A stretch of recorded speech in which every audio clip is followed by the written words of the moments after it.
just and faithful a manner as to promote your honor and glory, and to advance the good of those whose interests you have committed to their charge. Amen.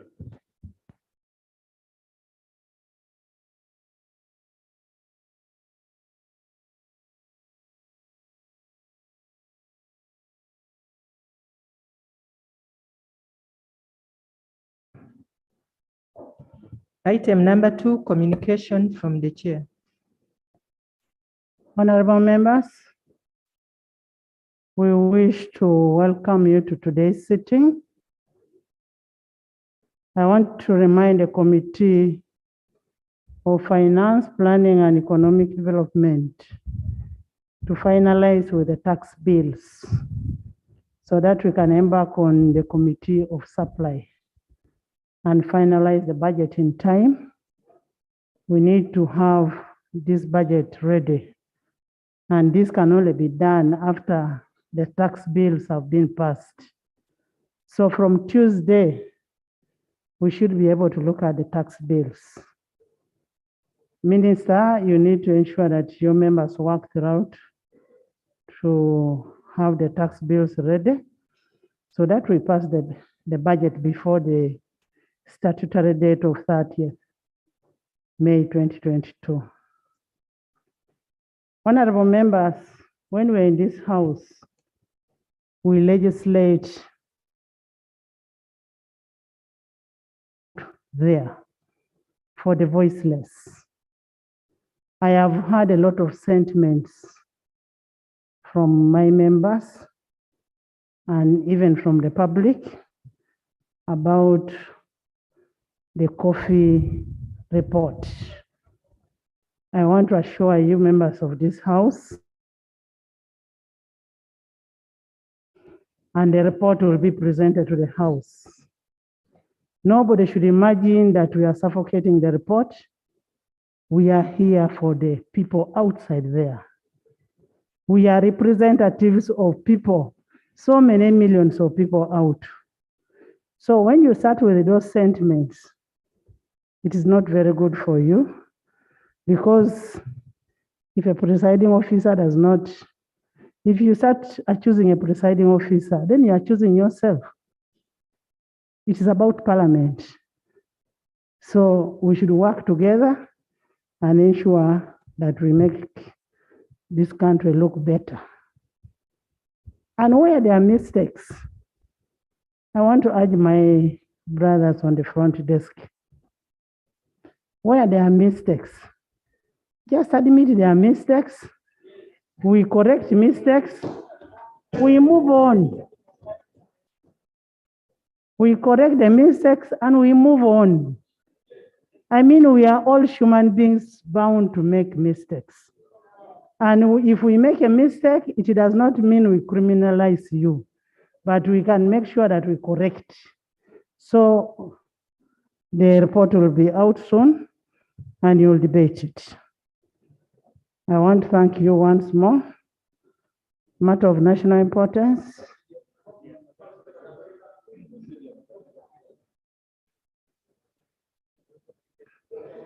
If I give all of you to speak on procedure, then we will not finish the House. Then we are not going to proceed. Yes, Macho? The great speaker, Madam Speaker, you are always very accurate and on point on your procedure matter. And I am very happy on your communication. You always guide as a mother. And you want harmony of the three organs of government. Therefore, Madam Speaker, I don't know whether sometimes our good friends on the front bench, majorly the ruling party, where I am an independent, kneeling, because we talk issues in the August House, and they go on media houses, begin blustering Parliament and blustering the authority of the Speaker. I don't know whether we are proceeding well, because many times, like an issue of coffee has been on contention, and the Honorable Minister of Finance Kasaja has been heard addressing media houses concerning it. If the battle is here, come and we fight here and we see who is the man, than going to media houses to talk of issues that are supposed to be handled in the August House. So I don't know whether our big friends on the front bench are proceeding well. Issues that would have been settled here, they carry them to the media to cause more harm than good. Thank you, Madam Speaker. Thank you. Honorable members, anything that is in the house, Leave it here. leave it in the house. Don't go outside there and start talking about what is being discussed in the house. And don't start demonizing Parliament. And when you start saying that Parliament does not have powers to do anything, please, this house is the house that can make any decision, good or bad. I don't want to bring in the name of my judge comes. But I have not heard him talk. I am yet, give me evidence that he talked. I will want evidence that he talked about it. I can't accuse him for what he has not, what I've not heard. But if it is true, honorable ministers, please, whatever is in the house should not go to the media before we conclude. You can only go and discuss after we have concluded on a resolution of Parliament. Even a resolution of Parliament, we have a PRO for Parliament that should be able to talk on what happens in Parliament. Yes. Madam Speaker, thank you very much. I am reacting to your communication under Rule 25. You will forgive some of us when the public thinks a report is ready, they think it's going to be discussed immediately. So we have to educate them that responsibility rests with the speaker. So please, the coffee report will be discussed when the speaker puts it on the order paper. But Madam Speaker, most important, you've told our colleagues on the front bench to admit when there are mistakes. The Honorable Kasaija, and I respect you, you are an elder. You remember how the Honorable Jim Mwezi was in Ruzira? Even ministers can go there. At your age, you shouldn't go to jail over an agreement. So therefore, Madam Speaker, I want to thank you for giving a motherly advice to people who are on the front bench.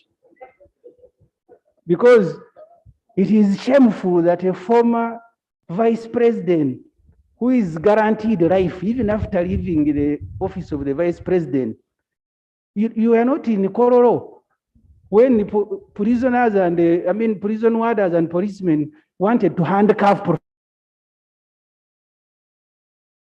The Rabban is the one who intervened and said, what is the procedure matter? No, I am reacting under Rule 25 on your communication. Rabban is the one who intervened and said, please, we are going to be ashamed as a country. Don't handcuff a former vice president. I don't want to see Elder Matia Kasaiji on handcuff being taken to Ruzira. So, Madam Speaker, I was only reacting to your communication under Rule 25 to thank you for giving a mother advice to the front bench. Thank you.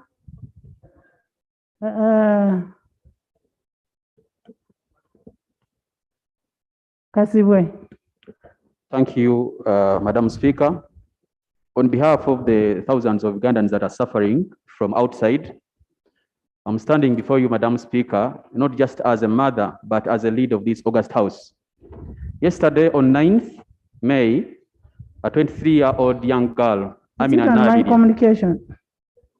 It's a matter, an important matter, Madam. A 23-year-old young lady, Madam Speaker, she came to my house. She was limping, she was beaten, she was bruised, and in total pain. She told me she had just left Saudi Arabia 2 days back. Her story is that can bring tears to everyone.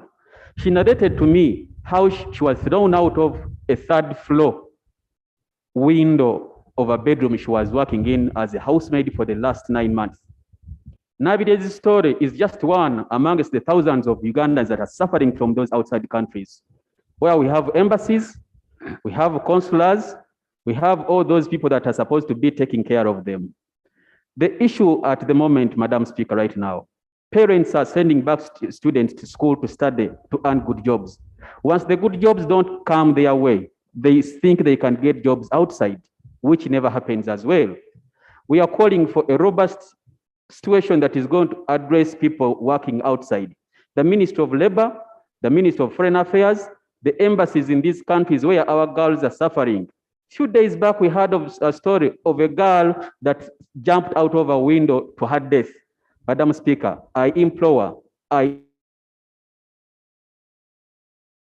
so that those authorities that are responsible for this can be called to order to see that our Ugandans suffering there are helped before more numbers are brought back in the coffins.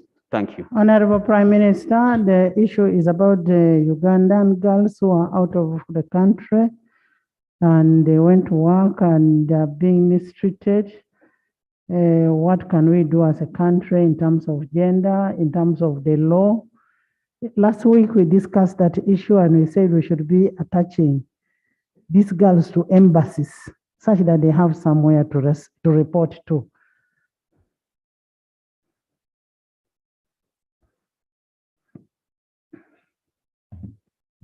Thank you so much, Right Honorable Speaker. Right Honorable Speaker, the issue of our younger girls and our young children suffering from those countries is not new in this house, like you have said. So as government, there are a number of steps we are taking. One, to strengthen our offices in those UAE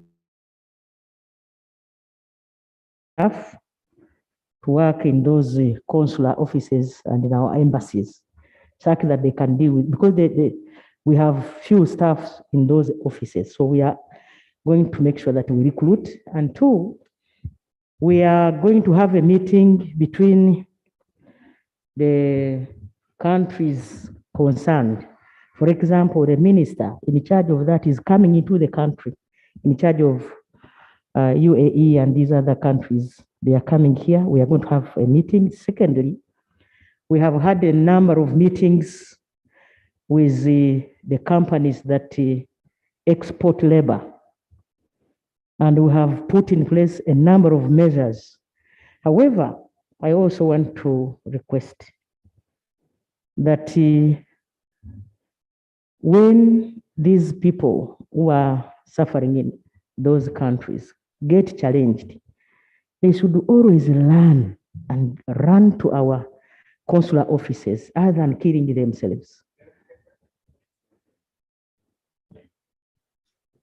I will also inform. Can the Prime Minister finish? Then you seek the clarification. Madam Speaker, the Minister of Gender, Labor and Social Services will come up with a comprehensive report to this House.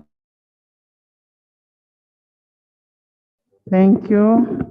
Honorable members, before really we proceed, as a woman, one of my ladies has lost a husband.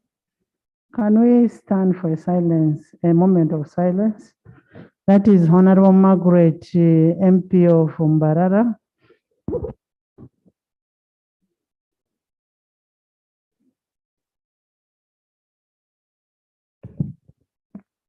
May his soul rest in eternal peace. Thank you so much. And our sympathies go to Honorable Margaret, and we'll stand with her this trying time. Yes? Madam Speaker, thank you very much. The clarification I wanted to seek from the Prime Minister. We are told here by former Minister, the Honorable Janet Mukwaya, Minister of Gender, that in Oman, when there was a ban on Ugandans going to work in those countries, in Oman, one country, 40,000 girls arrived in 1 year in Oman when there was a ban.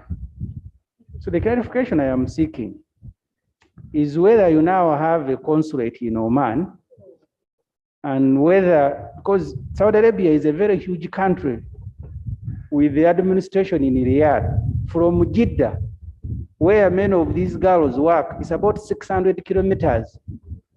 The steps that you have spoken about, do you now have a consulate in Oman, in Kuwait, in Bahrain, in all these countries? That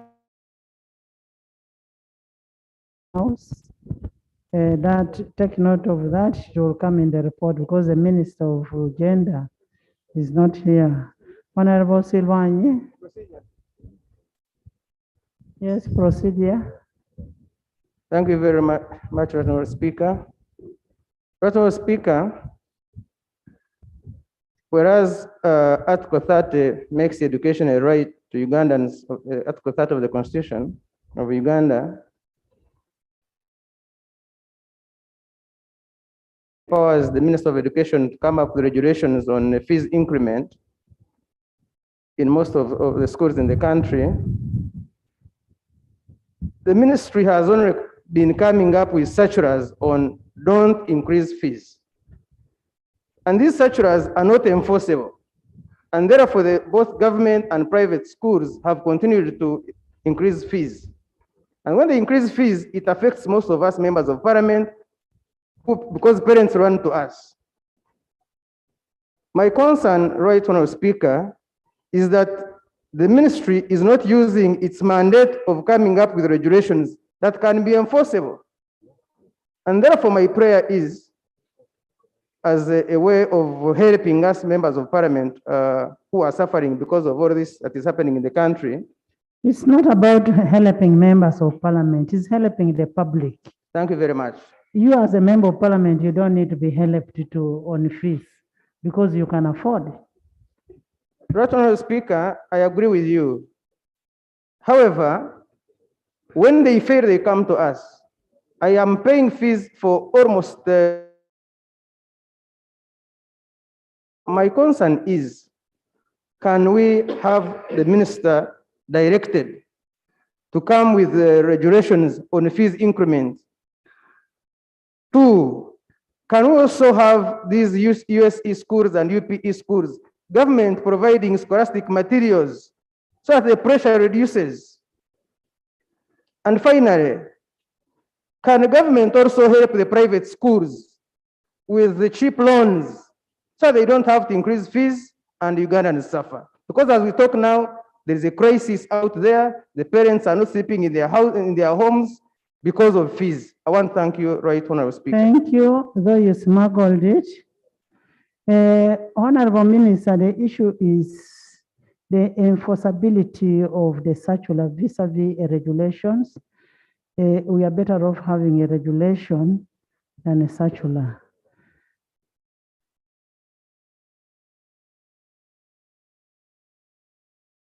So that, is it on the same thing? Why don't you bring a matter on its own other than smuggling in these things? Yes? It is really not about smuggling anything, but he has raised a critical matter. And I thought the matter of registration of candidates should be handled by the minister as he comes. Madam Speaker, information from UNEB over the weekend indicated that only 50% of PLE expected candidates were able to register, and only about 20% of UCE expected candidates were able to register by the deadline. Right, Honorable Speaker, this is a serious matter. What was the cause? I beg your pardon? What is the cause? The cause, why haven't they registered all the students? They have failed to register, Right Honorable Speaker, because of the high cost of registration fees. And I really want to think that the minister can respond to in school fees. Because, Right Honorable Speaker, the registration fees are set by UNEB. It's a government agency, which we appropriate money for here. And they go across government students and private learners. So the minister can also be able to Honorable respond. Minister. Honorable Minister. Thank you so much, Right Honorable Speaker. And I thank the members for raising the two critical matters.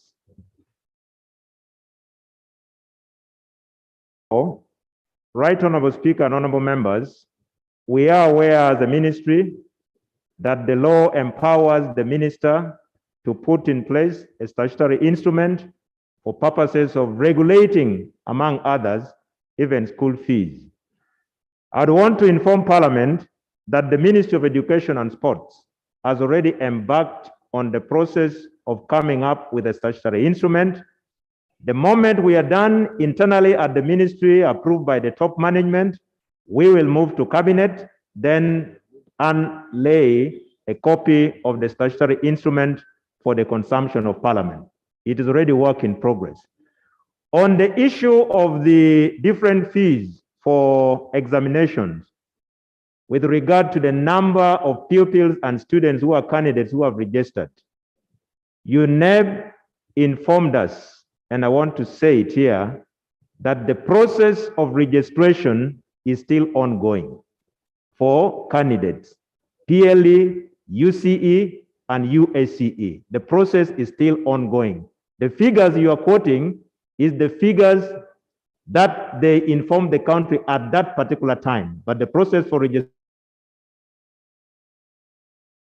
by the time we close, all the candidates would have registered. Thank you. Honorable Minister, how much is the money for registration? How much was it before and how much is it now? Right, Honorable Speaker, I would request that you give me time to consult such that I find out what is the registration as of now. I do not want to... Honorable members, the minister is right.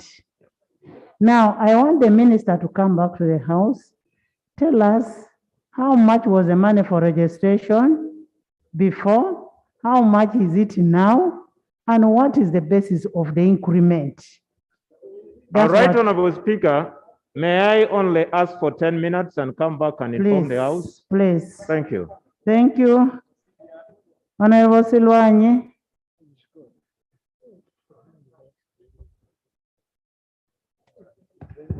Right, Honorable Speaker, I rise on a critical matter of national importance. Right, Honorable Speaker, last week, my community in Mawanga Parish, Buunga Sub-County, woke up to a shock when a group of individuals came to their community with agreements. They claim to come from a company called the Rwenzori Rare Metals, claiming to have discovered a mineral in the parish where these people are living. And they came, Right Honorable Speaker, to the community with the copies of agreements, asking community members to sign to forfeit their stay, and saying that they are going to compensate them when they leave their land. But Right Honorable, to lay these agreements that these individuals came with, Right Honorable Speaker, I beg to lay the agreement with the title Rwenzori Rare Metals, and in the matter of an exploration license number RL1693 issued in respect for the districts of Bujiri, Bugweri, and Mayuge district. The exploration letter by Rwenzori Rare Metals, I beg to lay. Right Honorable Speaker, I also beg to lay the concern of the landowners in the area.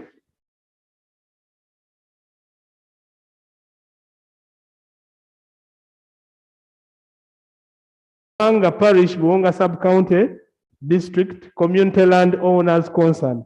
Our proposal for further engagement with the Rwenzori Rare Earth Metals Limited. I Is that a beg to. concern or a consent?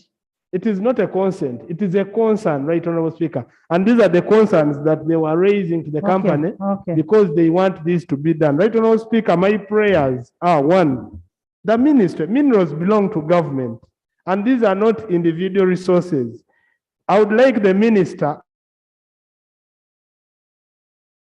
is this a genuine company that is trying to displace our people? Are our people safe to deal with such a company?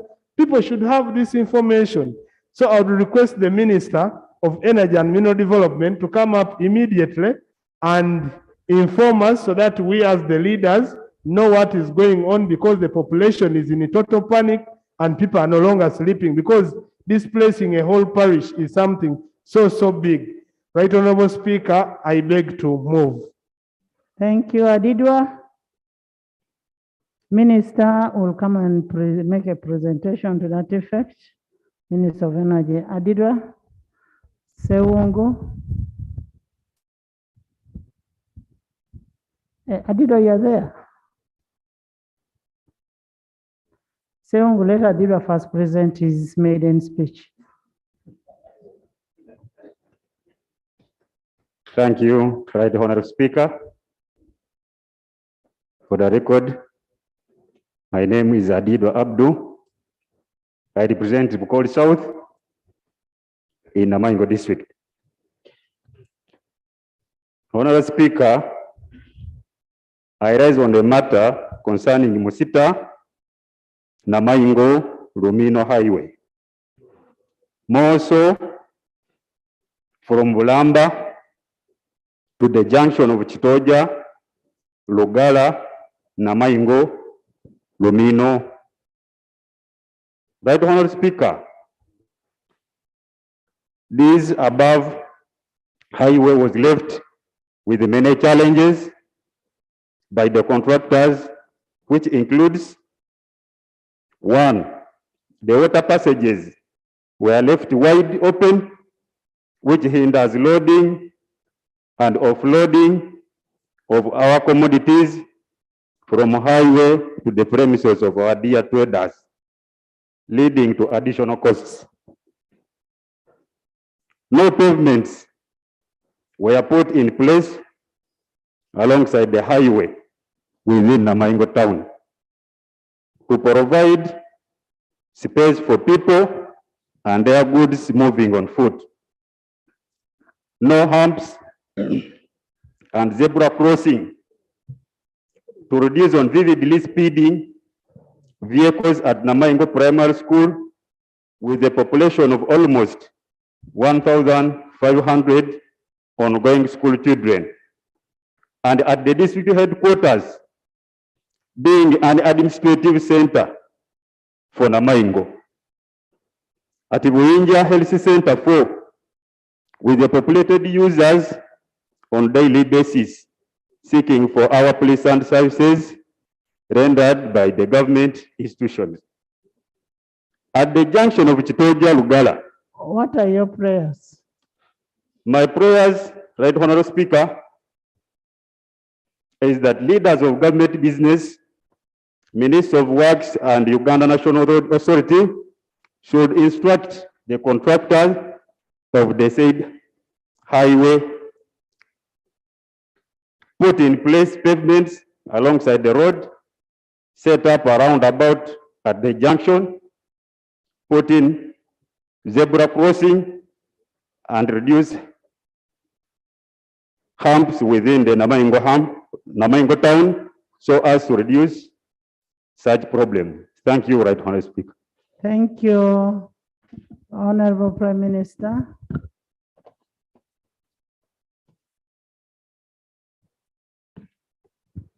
Right Honorable Speaker and colleagues, first I want to thank the NRM government for connecting the country with Tamaka roads.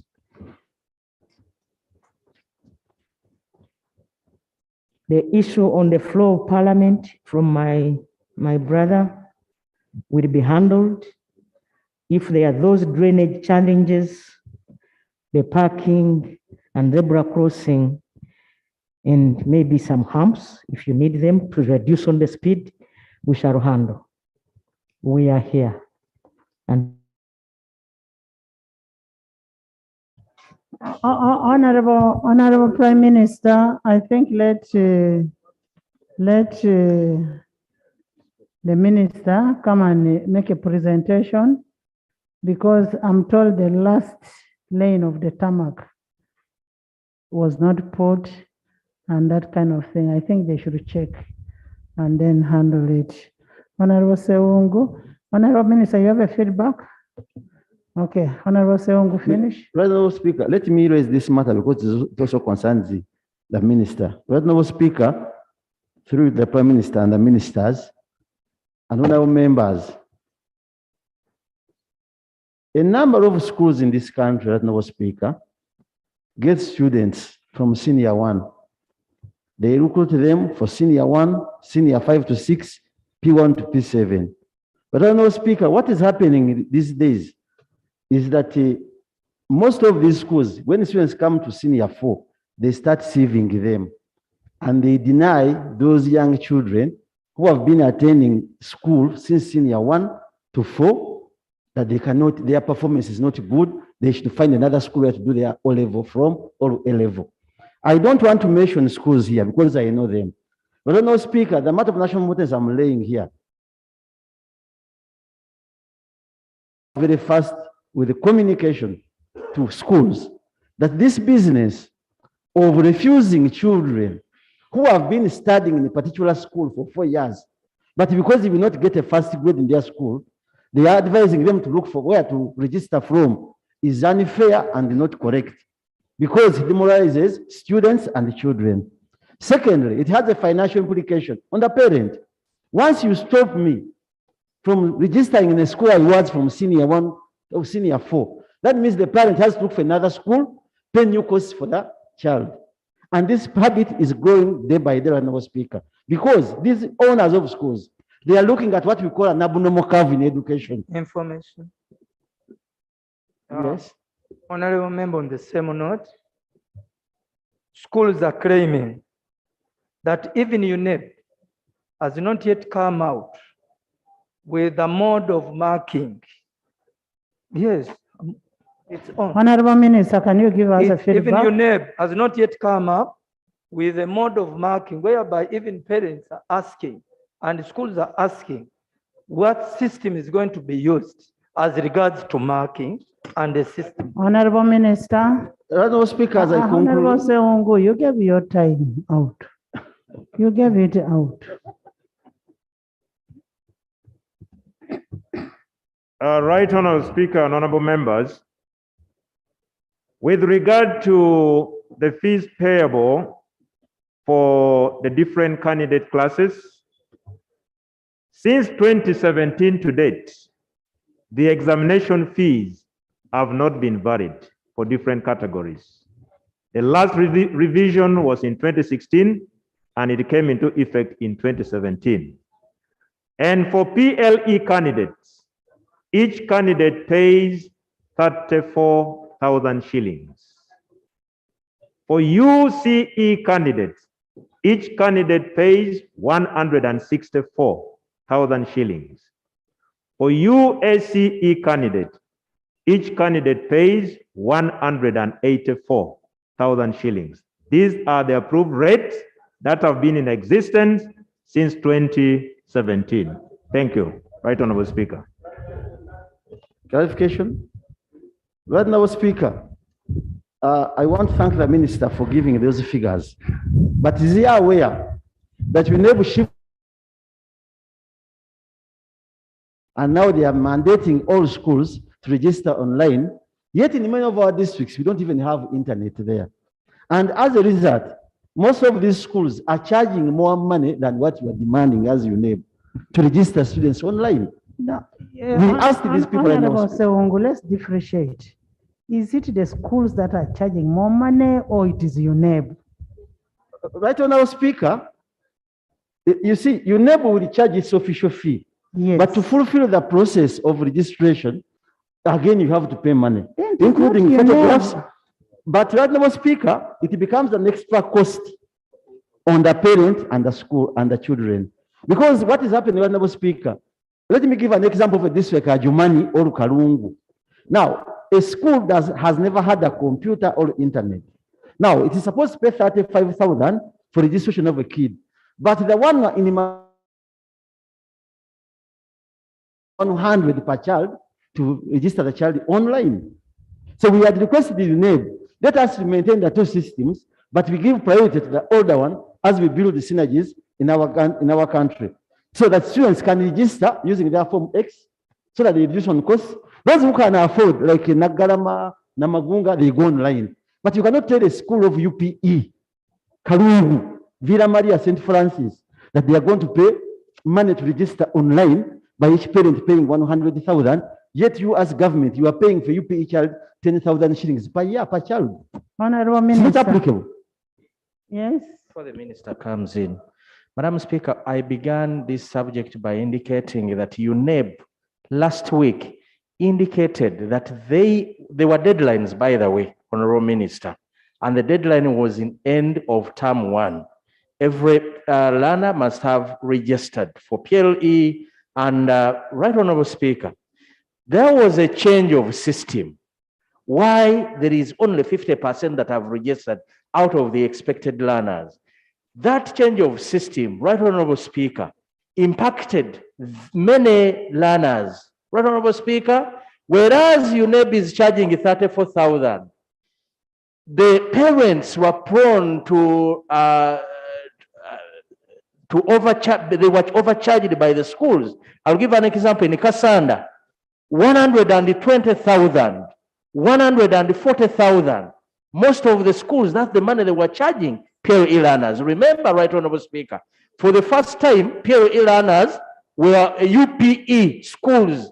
They were also put on to register for that. So, Right Honorable Speaker, as the minister comes in, he must appreciate that parents were robbed of their money beyond what UNEB introduced, just because of the change in the system that there is for registration.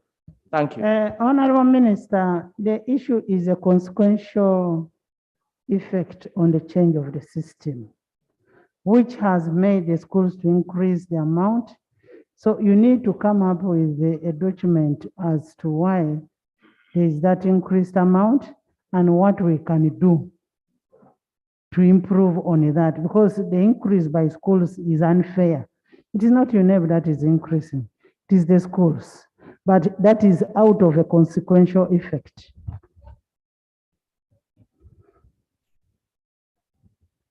All right, Honorable Speaker and honorable members, I take note of the issues raised. But let me state this, that when COVID came, we all say businesses have changed from business as usual to business unusual. For registration, there are two windows. And we thought by introducing the online in addition to the traditional system, we would even cut costs. Because some of the schools have been saying, now when they pay examination fee, someone must travel to Kampala. That is why there are two windows for schools to exhaust. Those who can register online, it is well. Those who can register through the traditional way, it is also accepted. So there is a general principle and the exception. On the issue of the parents, Right Honorable Speaker, every school has PTA, every school has board of governors, every school has school management committee. And if there are specific schools, because Honorable Sewungu, with due respect, stated that he does not want to name schools here. If there are specific schools that are not doing the right thing, Honorable Sewungu, I appeal to you, our offices are open. Come to us if you can't enumerate those schools on the floor of Parliament. We will handle them on a case-by-case basis. I want to commit, and I thank you. Thank you. Yes, Lop. Well, thank you very much, Right Honorable Speaker.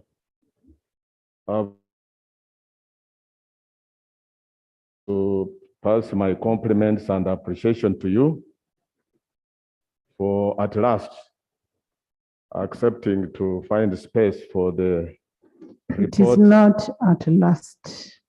Uh, Can you withdraw that statement? It is our responsibility. Most obliged, Madam Speaker, for allowing space on the order paper for this report on the controversial coffee agreement. Madam Speaker, this coffee deal has been a very emotive issue. And when you made that decision, I've received, my phone is receiving an avalanche of messages. And the question is to appreciate you, but also wonder aloud about the soon, because you have vividly put it that this report will be tabled soon, which I appreciate. But the $1 million question, which is a jigsaw puzzle, is about how long is soon. Because, Madam Speaker, it is generating a lot of petitions from the coffee players in this subsector. I'm already in receipt of one petition, such petition, and Honorable Lob, with due respect, have respect for the chair of the House. Madam Speaker, I'm only beseeching, your chair, with all due respect, to come out specifically that this particular report will be tabled on a given, the people out there know the days when we sit. You could say maybe tomorrow, Thursday, or even next week. But at least if you would come out specifically so that we also prepare ourselves to the teeth for this report, Madam Speaker. Thank you very much. I like when you clap your hands for nothing. Because making the order paper is a principle of a presiding officer. And I have given you my commitment. This is going to be discussed. Don't cry more than they believed. Because maybe some of us are more bereaved than you are. We are coffee growers. So when you start crying, when for you, you grow kamalewa, and yes, for us, we grow coffee. So, Honorable Jara.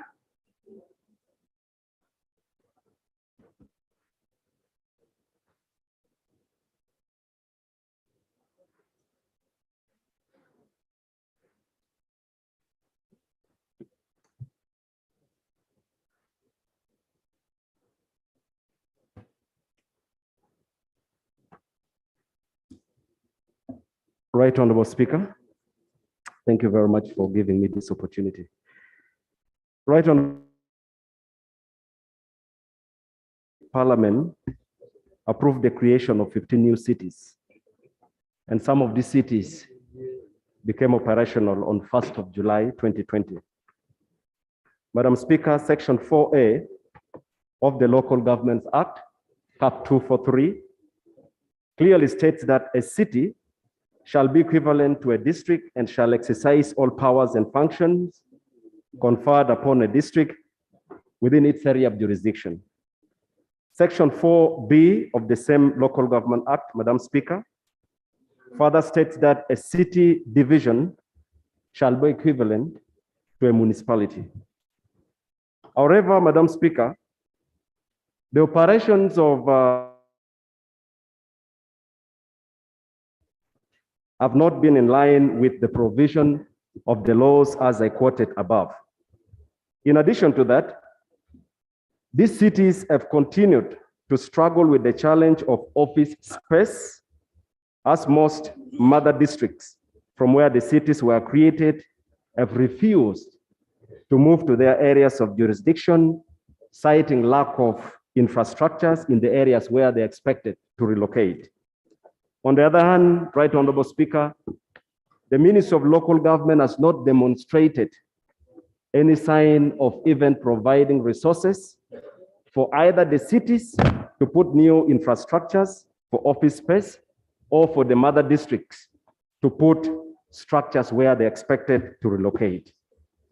Madam Speaker, I'm sure you recall that the local government minister had promised to provide to this parliament a guideline on the operation of these cities and how the old districts would be supported to move to their new district headquarters. I therefore, Right Honorable Speaker, pray that this parliament provide local government to provide the required guidelines and take appropriate actions to ensure that the cities and city divisions are run in a manner in line with the provisions of the laws, but also in the interest of providing effective service delivery to the citizens. On the same note, I also pray that the Minister of Local Government should demonstrate clearly how the mother districts would be supported and help to put infrastructures and move to the new location. Thank you very much. Thank you. Thank you so much, Madam Speaker. Congratulations. I've not got the opportunity to congratulate you.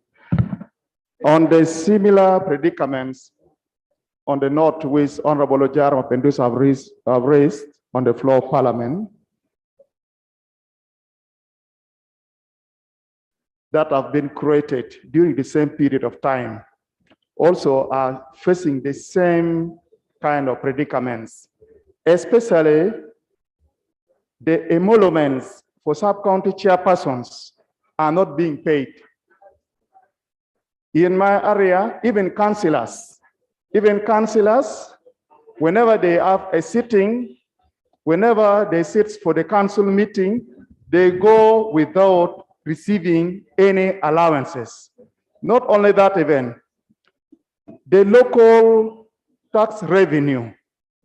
You know, the government normally send projects to the district, but when the projects arrive to the district, there's that local revenue supposed to be collected. All the money is sent to the center. After reaching the central government, they are not remitted back. So in the same way, we also pray the Minister of Local Government and Minister of Finance to take interest and pay these sub-county chairpersons and the councillors so that they get those emoluments due to them. I thank you. Thank you.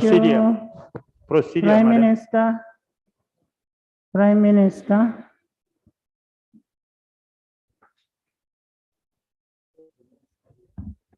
Right Honorable Speaker and honorable colleagues, the issue of cities and districts, their mother districts, is being handled.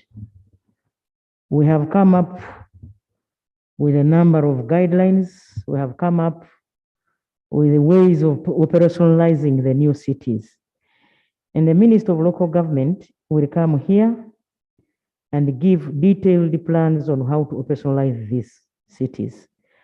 And for the sub-county, the new sub-counties and the new town councils, I will also promise and give details. Procedure. Honorable Prime Minister, the local Minister of Local Government should come and present on Wednesday. And Finance, they should come and present on Wednesday. Yes. Thank you very much, Right Honorable Speaker. Right Honorable Speaker, it's about maybe a month since I raised the issue of this non-payment of salaries, allowances, and operational funds for the newly created sub-counties and town councils. And Right Honorable Speaker, the presiding officer then directed the Committee on National Economy to go and start. I think there is a supplementary request that was brought here. And this committee was given a week.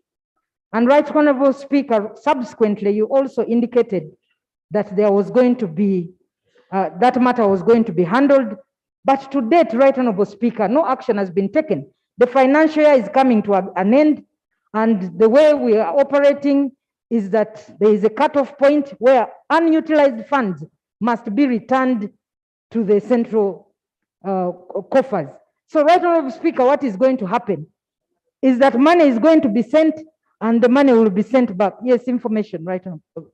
Thank you. Thank you, Honorable members, let's wait for a report from finance and local government.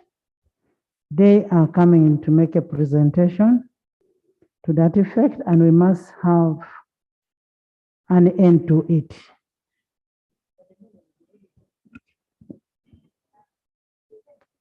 Procedure. No, there is a communication from the Prime Minister. Honorable Speaker and colleagues, I wanted to give information because when we appropriated this money, the Minister of Finance, and they are here, they sent this money to the districts, those districts with the new sub-counties and town councils. So I thought you needed this information. And then two, the Minister for Local Government, like you have already guided, will come here and give details. Procedure. Minister,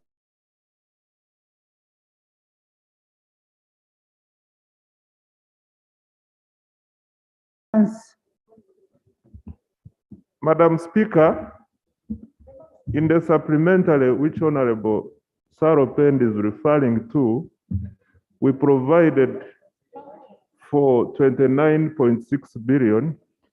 Listen, members, in the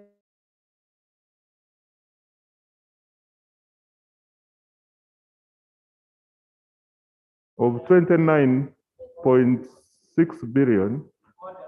order on what? Madam Speaker, you have called finance to answer. This parliament approved the Honorable Matia Kasaija as Minister for Finance. Was he sleeping and that's prompted his junior to come and become finance? Since when did the junior minister become finance? Honorable Ibrahim, Ministry of Finance, has Honorable Kasaija as the cabinet minister. He has Honorable Musasisi, Honorable Anite Lugolobi. It is up Kasolo. It is upon him to choose who should respond to what. They all have different portfolios. Madam, the reason I raised this matter, I have seen the leader of opposition. The other day when you called him to make a response to the budget, he stood up and instructed his minister to do so. The impression that the Honorable Matia Kasaija creates by not even telling Parliament who was instructed is that he was sleeping. No, it is actually me who said Musasisi should answer. Honorable Musasisi, because I know that is his docket. Thank you, Right Honorable Speaker, for the wise ruling, and maybe to bring comfort to my friend Honorable Semuju. Can I say through my minister? Yes. I would like to give a response to the concerns Honorable Sarah has. Madam Speaker, we provided for 29.6 billion in the supplementary Schedule 1 for operationalization of the new administrative units, particularly town councils and new sub-counties. This money was released on 4th of April in the fourth quarter release, and all sub-counties, all districts have received this money. Madam Speaker, going forward, in the budget which we are currently handling, this provision has been maintained, and each town council and each sub-county we have done a breakdown showing how this money shall represent itself in the IPFs of local government. Therefore, Madam Speaker and honorable colleagues, our minds should be settled. The councillors will start getting their allowances. The sub-county chairpersons and their councillors will get their due salaries and ex gratia. The town clerk at the town council level and the sub-county chairpersons, sub-county chiefs of the respective administrative units will get their budget provisions starting next financial year. I thank you. Honorable Sarah. Clarification. Honorable Sarah was talking about the report which was sent to national economy of domestic borrowing. Honorable members, we cannot stop disturbing my Prime Minister. We cannot allow a domestic borrowing at this time. Putting in mind that we are already on a budgeting process. We have only 1 month. So finance, I request you come and withdraw your motion tomorrow because we are not allowing it. Procedure. The issue of domestic borrowing, that one put it, one, the timing aspect. Second, the absorption. How sure are we that we shall absorb all that money in 1 month? So we are not going to allow it. So just withdraw the motion and we move on with the budgeting and we budget for the next financial year. Next item. Procedure, Madam. Next item. Procedure. Members, don't put me so much on procedure. Next item. We have very important documents. Item number 3, statement by Minister on the status of compensation of the Uganda South Sudan traders. Honorable members, especially the new members of parliament, the compensation of South Sudan traders remains an outstanding matter since, I think, 2005. The signing of the comprehensive peace agreement between these countries was done in 2005, which opened an opportunity for business opportunity between South Sudan and Uganda, which attracted so many traders. In February 2010, the government of South Sudan and Uganda signed an MOU on a cooperation between the traders of South Sudan and Uganda, and that is where the arbitration was established. That was in October 2010. However, because of the hostilities in the late 2013, the Uganda traders lost a lot of property, a lot of items, a lot of goods, and life. In November 2010, the government of Uganda came up to rescue 24 companies, that is traders, under the umbrella body of Uganda Grain Traders Association by signing an MOU with the government of South Sudan, and that one led to payment of 56,431,987 US dollars. On 30th December, the MOU, the addendum to the MOU was made on the schedule of settling of the outstanding bill.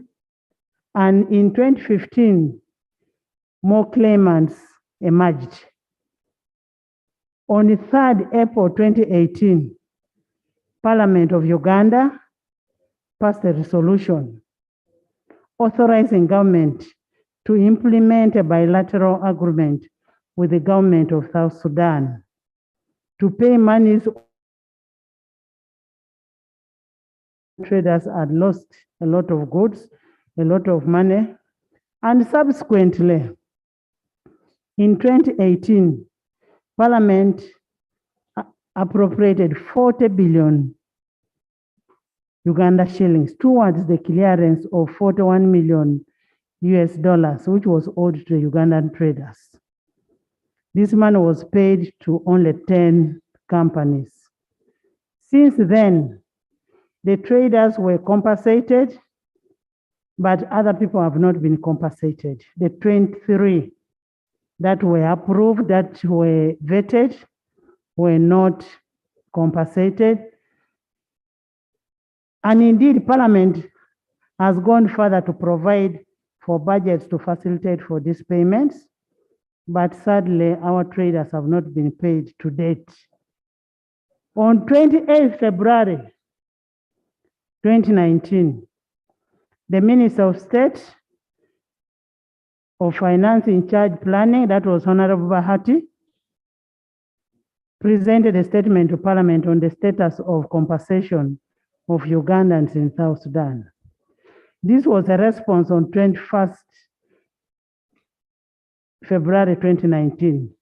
Urgent question was raised by Honorable Simon Oyet of Noya, and this House was dissatisfied with the response that was given by Honorable Bahati.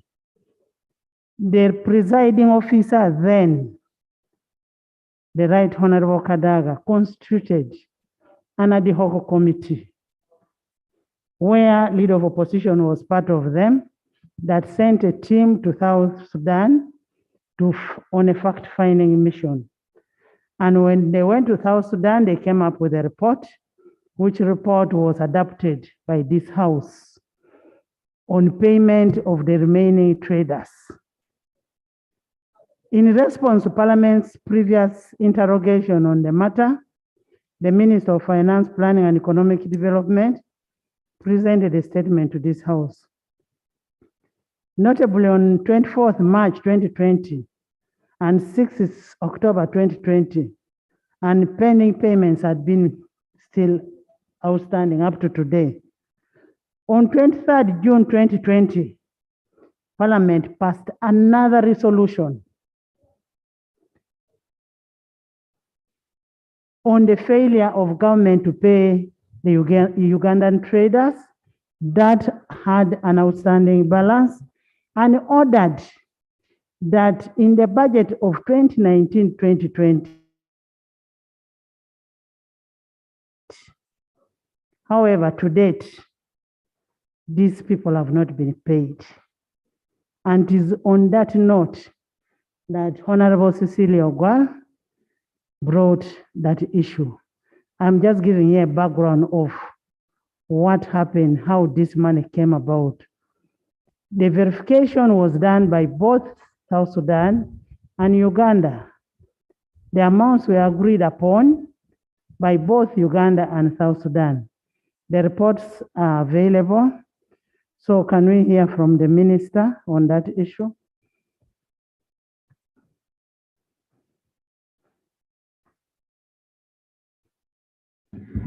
Thank you very much, Honorable Speaker. Let me also take this occasion. Procedure.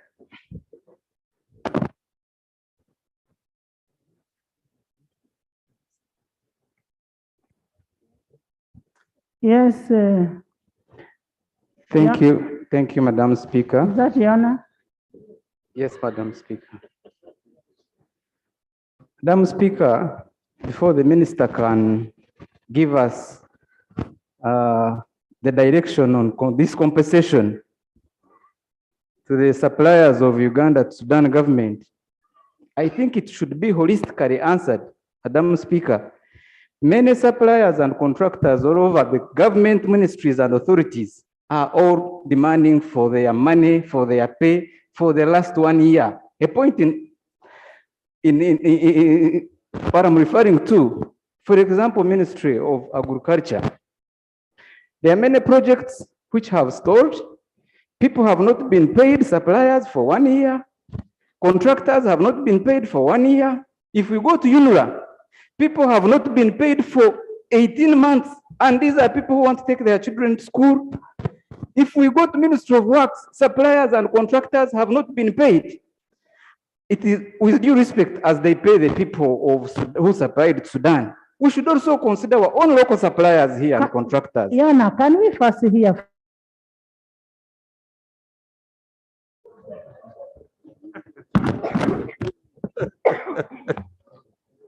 Madam Speaker, before I was interrupted, let me also take this opportunity to first of all congratulate you.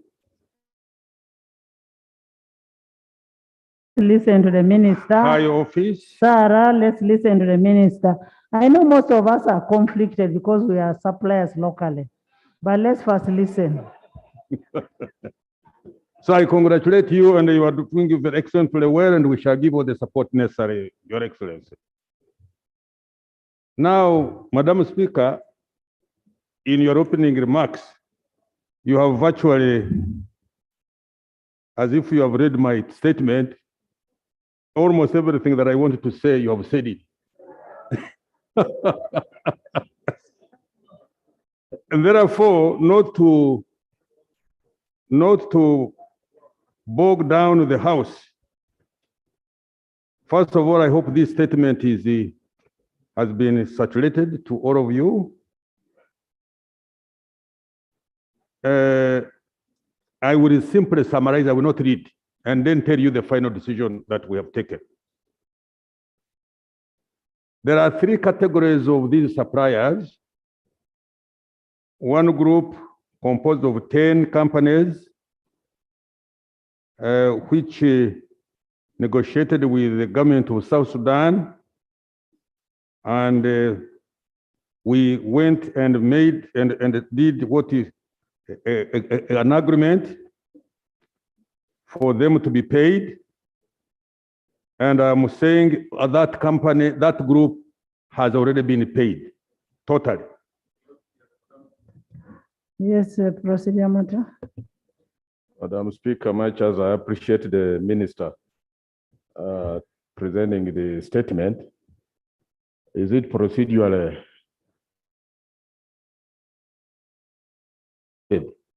on our iPads, Madam Speaker?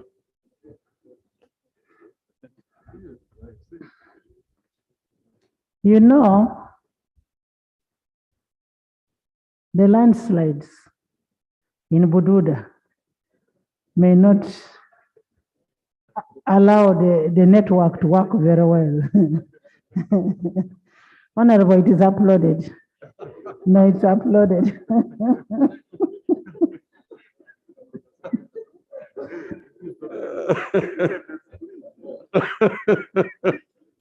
It can be even read on the screen. So, honorable member, please check your gadget. So, I was saying that there are three categories. One category is of 10 traders or companies which negotiated, and we did an agreement with the government of South Sudan, and as I speak, all of them have been paid to the last cent. The second category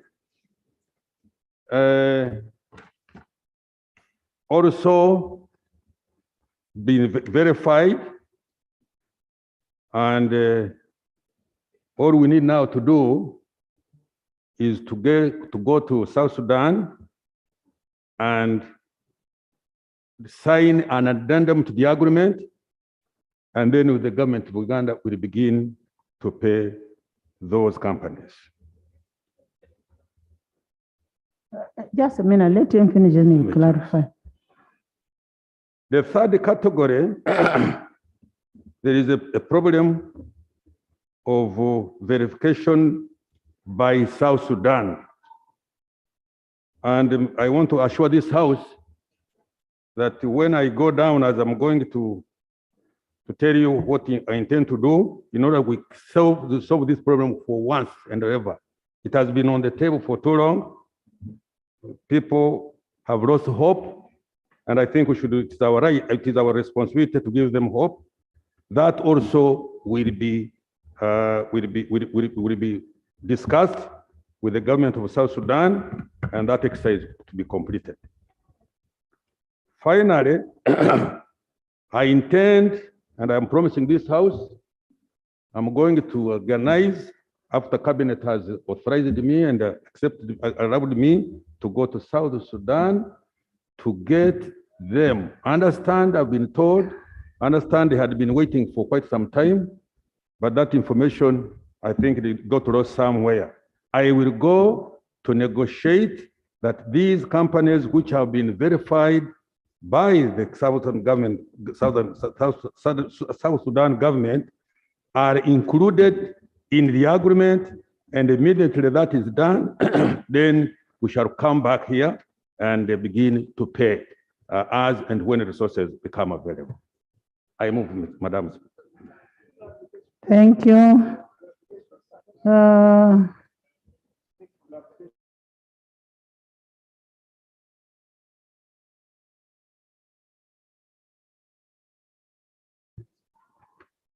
As you said in your report, there are classifications of companies. Now, there is a classification of a companies where South Sudan has given you a guarantee, and Minister of Finance has equally done the same. Why haven't you paid those companies?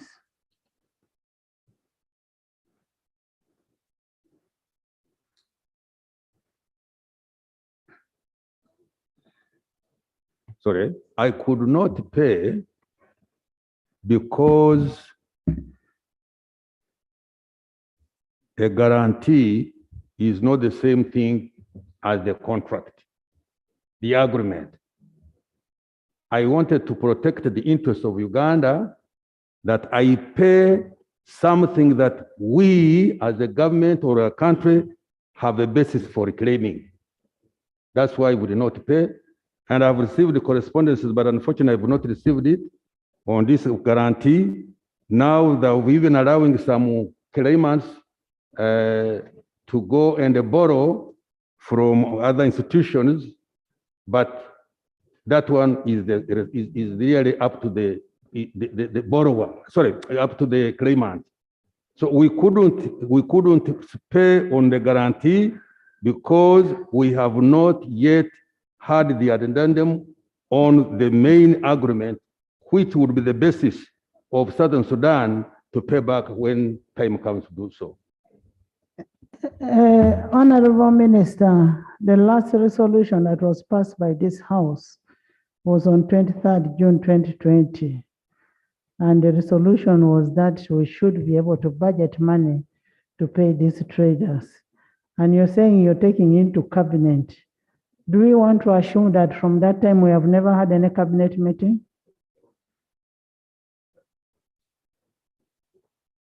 Or isn't it a priority? Well, we have had many cabinet meetings ever since, but the problem is, first of all, the capacity we have to wear at the Treasury. As you can see, the 10 companies, we have been compensating them. I mean, we've been paying them since 2019, I think. It's simply because the funds are not available. When we want budget here, and at times we are constrained by cash flow, and I'm very, I mean, we go to public borrowing, which rhymes very well with our thinking, so that we reduce debt. There is a procedural matter. Madam Speaker. And before Honorable Shabe comes on procedural matter, Honorable, you want to tell me that we are not going to pay these people because we don't have money? We committed ourselves as a country. There is a procedural matter. Right Honorable Speaker, I like the way Honorable Matia Kasaija always takes this parliament for granted. And I like the way he always takes things casually. Right Honorable Speaker, in his statement, we expected him to lay before us say, for example, the verified companies? Because previously, that was the subject and the talk about companies not being verified and others being verified. Right, Honorable Speaker, he's talking about commitments from the other government and here. Couldn't he present to us and say, to prove to the traders that the people who are aggrieved, these are the commitments, and you lay on table here. And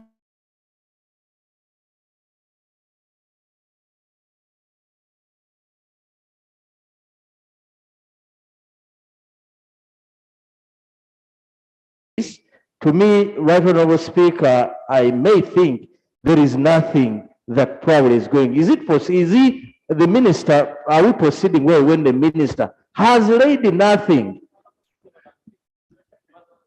Yes. Madam Speaker, Honorable Kasaija, I used to admire his style of leadership. I used to admire his style of leadership. And as I talk now in the August House, he's one of my best 5 friends because he made me admire, become a leader. Madam Speaker, in the submission of the Minister of Finance of the Republic of Uganda, Honorable Kasaija has told the August House that the cause of the delay of the payment is because, in summary, the bad economy that we are having. I'm happy that the National Resistance Movement is the government in power. And I'm still building the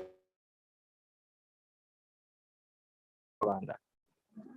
Madam Speaker, I stood on the procedural matter because the regime I belong to in the East African region, we boast of having built the best economy. And even in our campaigns, we use a slogan or a motto, steady progress. Steady progress in terms of economic running of a country. Madam Speaker, I don't know whether Honorable Kasaija is proceeding well to come in the Parliament of Uganda and lament that the business people who have not been paid, and some like Masabo of Busia who had Masaba coaches died because his buses were banned in southern Sudan, that Mugoya, who lost tons and tons of maize, has not been paid. 2 of his women ran away because of poverty. And we are here crying that we are not doing well. I don't know whether, Madam Speaker, the Minister of Finance is proceeding well. Honorable Kasai, commitment between government of Uganda and government of South Sudan to have these people paid. When we formed an ad hoc committee, the committee even went to Kenya and found out they were going on a fact-finding mission on how Kenya had handled its matter. By that time, Kenya had paid all the traders and had actually given those traders initial capital to start more business. Now, we paid, the initial money we paid, actually the money we have so far paid is $56 million US. That is what you have paid. And those are the agreements you have. You'd be more neater as a Minister of Finance to say we are going to make an addendum. Hold on, who? Madam Speaker, is Honorable Jim West to begin receiving calls in Parliament? That level of arrogance.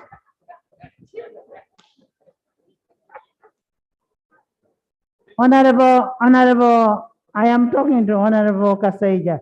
You would be more neater as a minister to help your people of Uganda to say we are going to get an addendum to this. Because if you're saying people supplied material, they supplied. Yes, let's first hear from Honorable Cecilia, then Honorable Cecilia.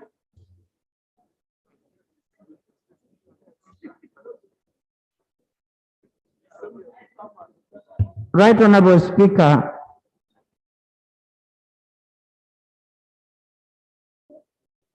I'm a bit upset that I have to speak after the Senior Minister of Finance has spoken and given a report about the subject which has been in Parliament for so many years. Right, Honorable Speaker, it is true that there are three categories. And I would like members to take interest in combing through some of the historical documents that Parliament has. The three categories consist of: one, the 10 companies which are covered by the Memorandum of Understanding, and I don't know whatever they call it, between South Sudan and Uganda government. The second category are the additional 23 companies. These are fully verified by the URA, and the 10th Parliament passed a supplementary budget to cover for the 23, and we have their list in on our record.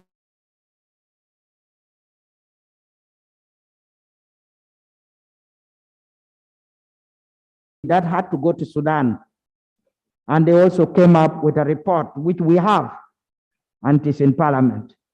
Right, Honorable Speaker, where I'm upset with the Minister of Finance is after he has spoken, I have nowhere else to go. Even if I go to the President will refer me to the Minister of Finance. So it's actually the Alpha and Omega on this matter. The fact is, I wanted the Minister to confirm to me that all the 10 have fully been paid, because the money was made available and by this Parliament. Right, Honorable Speaker, I don't want to go into details, but the $56 million were already given. 10 million cash was given initially. And I remember in that delegation, according to our records, I'm not in government, so I don't claim to know some of the information which they have, but I know that the leader of that delegation was the Senior Minister Otafire. And in that delegation, they came back, I think 2016, with $15 million cash. We are now left with $41 million to pay from that agreement. Right, Honorable Speaker, the meeting of the 30th of March 2018 approved that money. And if our records are there, I hope the Minister is watching. Fortunately enough, the Minister of State then is in the House. That loan was approved by Parliament. That borrowing was approved by Parliament on the 30th of March 2018.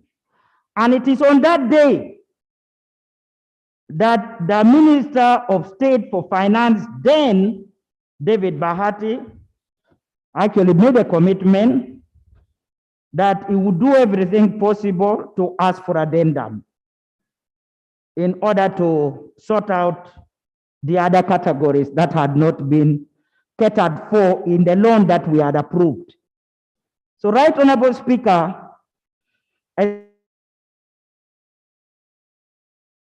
which must be implemented by the government for the payment of the additional 23 traders, fully verified.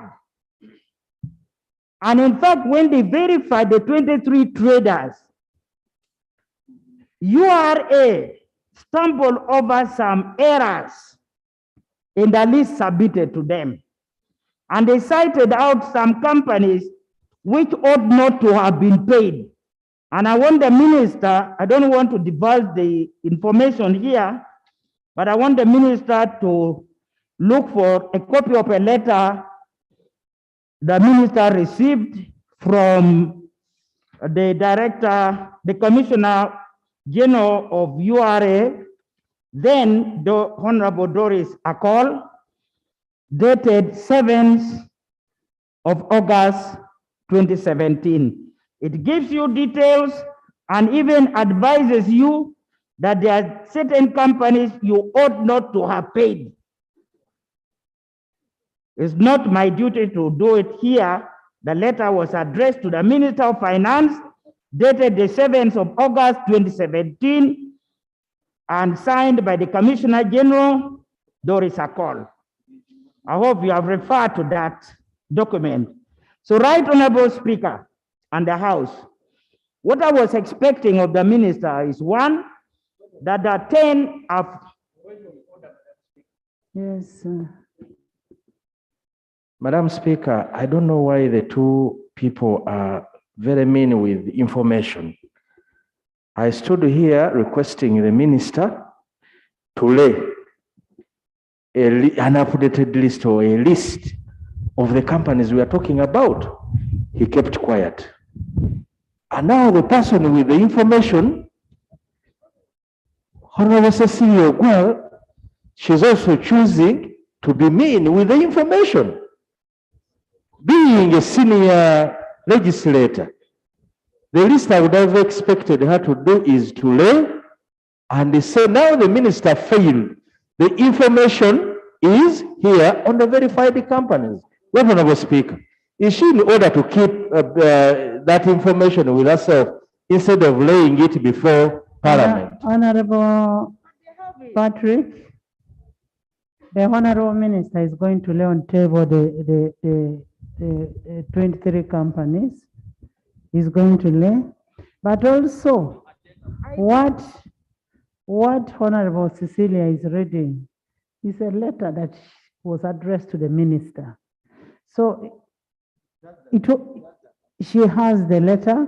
It is not her letter. She went into fishing, information fishing, but the minister has the information. So the minister is the right person to lay it on table. Thank you, Right Honorable Speaker, for your wise ruling.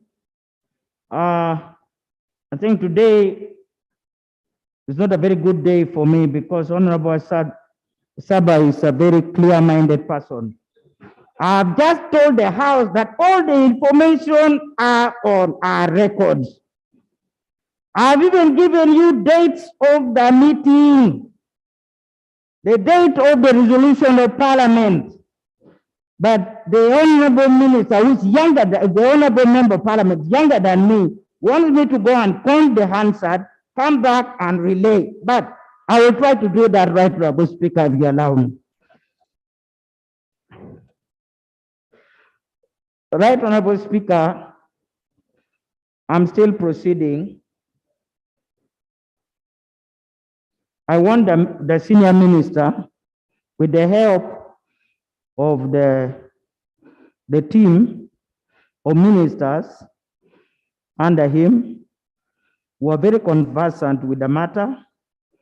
One of them was chairman of budget, was very much involved in that, and I know why he was elevated to that position. The other one was chair of finance, and I know why he was elevated to that position of minister to work under him. We are all very conversant about this matter. So I want you to be open and tell us what happened. But Right Honorable Speaker, I want to say the government has no excuse to say there's no money. Parliament passed money. Parliament gave them empowerment through resolution. Parliament went ahead to pass supplementary budget to cater for the 23 verified companies. And I want to tell Honorable Sabe that you go to our resolution of the 30th of March 2018, you'll get the list. But in case you don't have, for the sake of time, I could read them for you. But for the sake of time, the records are with us. No, can you lay it on table? For the 23, I had laid on table before, but with your permission, I could do that. It doesn't cause any harm.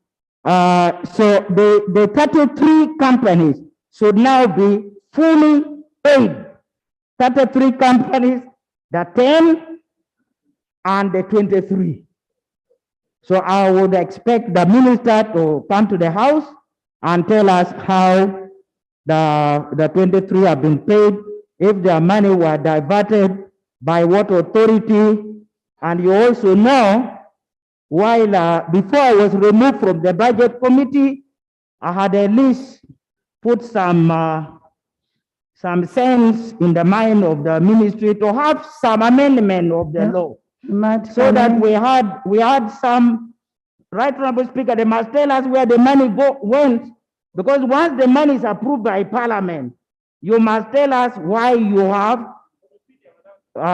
sent it to another agency. Procedure matter. So, Right, Honorable Speaker, based on the facts I've given, I think I don't have anything else to contribute on this, except a statement from the Minister of Finance. I beg to submit. Thank you. Yes. Thank you very much, Madam Speaker.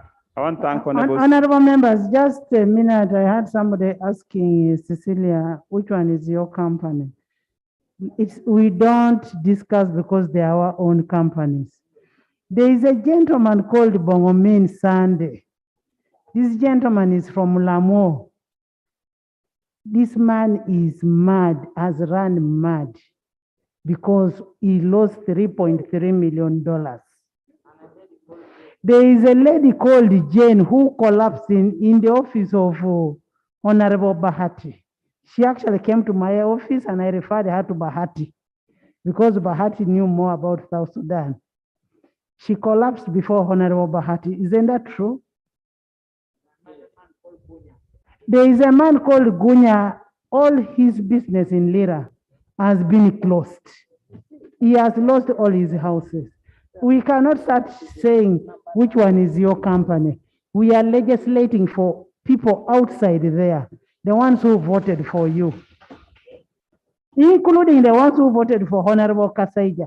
Honorable Kasaija who want these people to get their money. Yes, Madam Speaker, I'm on the point of procedure. Madam Speaker, the Public Finance Act is categorical and clear that any date verified becomes part of the one which has not been verified. Either it becomes part of contingent liability, it is a domestic debt which must be captured, and the timeline for payment must be declared and submitted before Parliament. Debt is a direct charge on consolidated fund. Madam Speaker, I'm wondering whether Honorable Matia Kasaja and even Honorable Cecilia Ogwal are moving according to our law and our procedure. Madam Speaker, what is required is to ensure that according to the Public Finance Act, Honorable Matia Kasaja to create a timeline for all this payment, because they make first call on our budget as salary before we discuss any other thing. Madam Speaker, and this is a very serious procedural issue. Sometimes we legislate outside our legal system and the ministers take us for granted. Madam Speaker, I was not in the last Parliament, I was in the village. But I lost items, so I want to know what I had the tracks, it was banned in South Sudan. I'm now going to contact my friend and then submit. Do we still have opportunity? Because we cannot keep dealing. And then on this one, Madam Speaker, the Public Finance Act is clear. It is a first call on the budget, like salary. We should order the minister to come up with the payment schedule. Thank you. Honorable Minister. Yes, hold on. This is a very serious issue. Honorable Minister. Honorable Minister, how long should we give you to have this sorted out?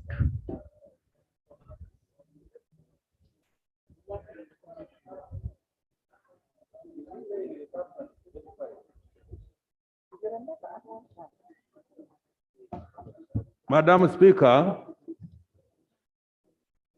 and the colleagues, you know, government has got systems. And if you don't follow them, friend there was saying that for me to go to Luzira.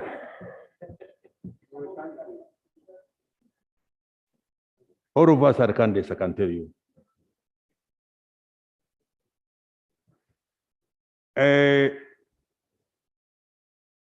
Laying the list of claimants I have here, and I was intending to lay this document when I would close. Honorable Matia Kasaija, can you lay the document, the names? Lay it on table. Statement on the status of compensation of Uganda South Sudan traders. I beg to lay. With how many claimants? Read the names of the claimants. They are there.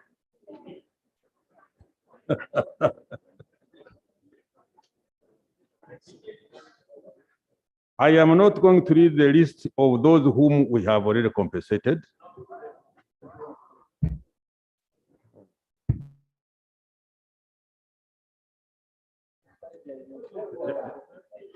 I still remember what I've asked Honorable Kasaija, and I'm still going to get it.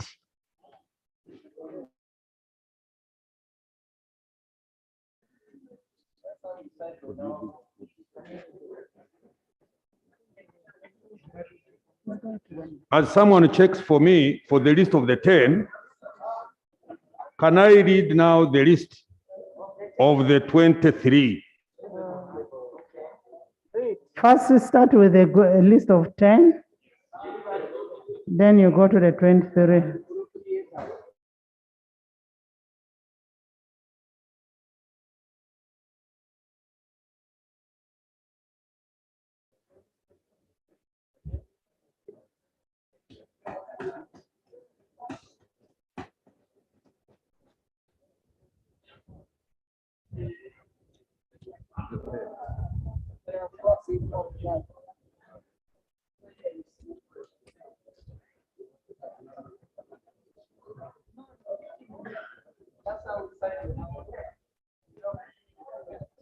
Can you read the 10? Can I have a chance to read them? Yes, please do. Rubia Investment Limited, Kibungo Enterprises,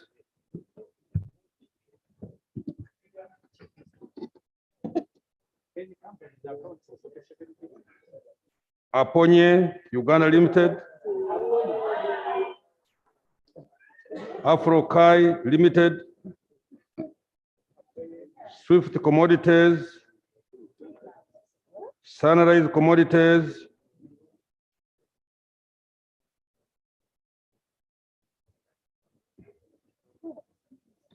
KK Transport,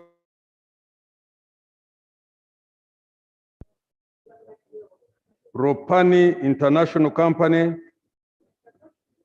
I think those were the 10 companies. No, there is Apo General Agencies and MS Sophie Omari. Can I ask you, Mama, because I don't want to do shoulder things. Can I ask that tomorrow I come and lay the list which I have? No, I thought, no.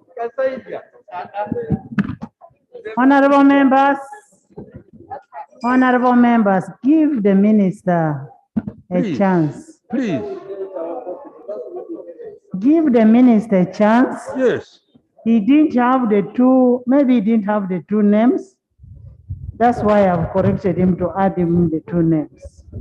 You see, Madam Speaker, really as serious people, you read the 20. I am more concerned for those people who have not been now paid. You read the 23. And those I have got. Now if you are interested in those who have got, I don't know. Me, I am interested in those who have not got. You read the 23 yes. now. Members, you've had the 10. Now, you've had the 10?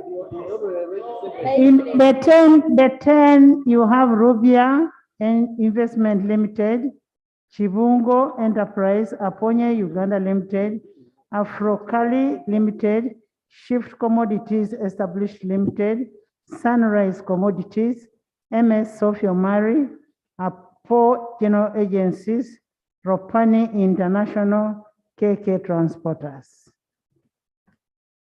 Those are the 10. Thank you. Yes, procedure from.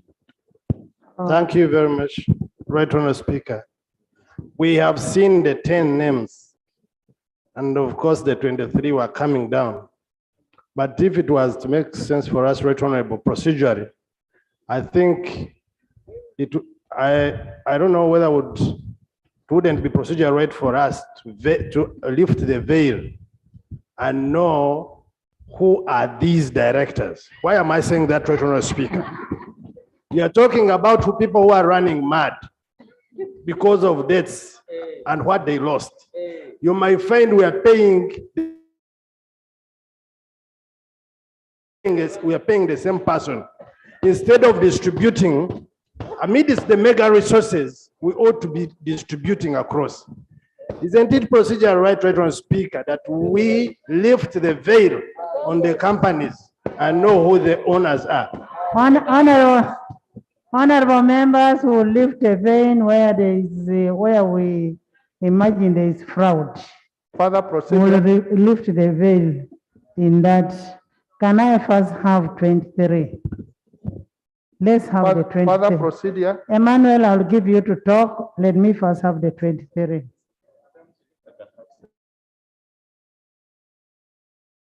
The names. Thank you. Now, the 23 now. Rocco Construction Limited, Premier Commodities Uganda Limited,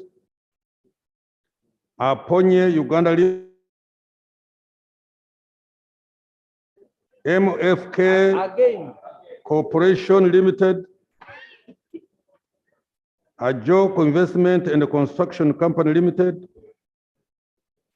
Ake General Enterprise Limited, Dot Services Limited, Tomosi's Farm, Adroit Consulting International, Missy Macapacho.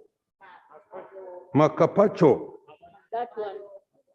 Sorry for my mispronouncing the name. Someone trading as Gunya Company Limited. Now, those are claiming in dollars, and the total amount is $47.2 million. Now, companies with claims that are demanding in pounds of South Sudan.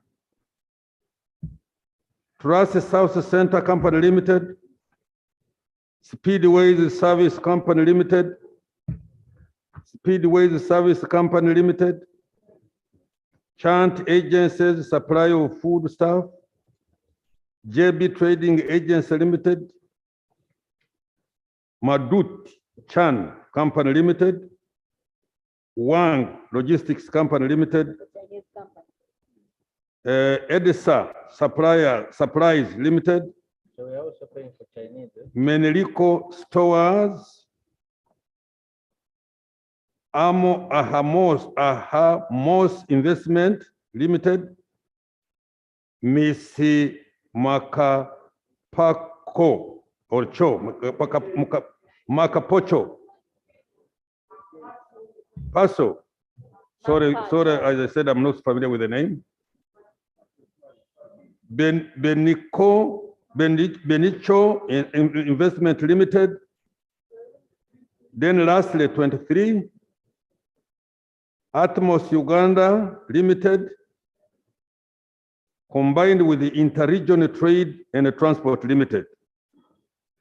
Those are claiming 36.3 million. Yes. Yeah, million.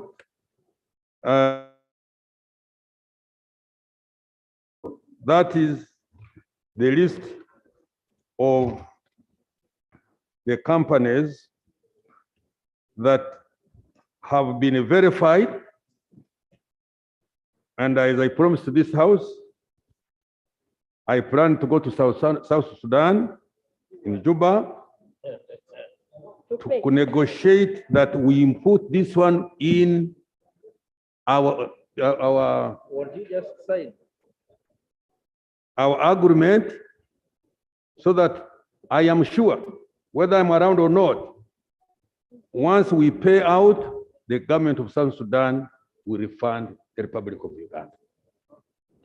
Honorable Minister, how much time do you need for us to give you as a house? First of all, I have to seek permission from cabinet. That's not a problem. I can get this one on Monday. And then thereafter, I think then before the end or beginning, the end of this month or beginning of next month, I should have come back from South Sudan. Yes, Silwanye. Procedure. You lay. I wish to lay. What are you laying your case to? Put on. Thank you, Right Honorable Speaker. Right Honorable Speaker. What does he lay? Madam Speaker. Madam Speaker,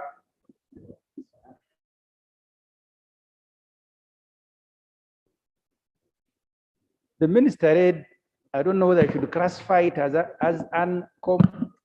incomplete list, incomplete.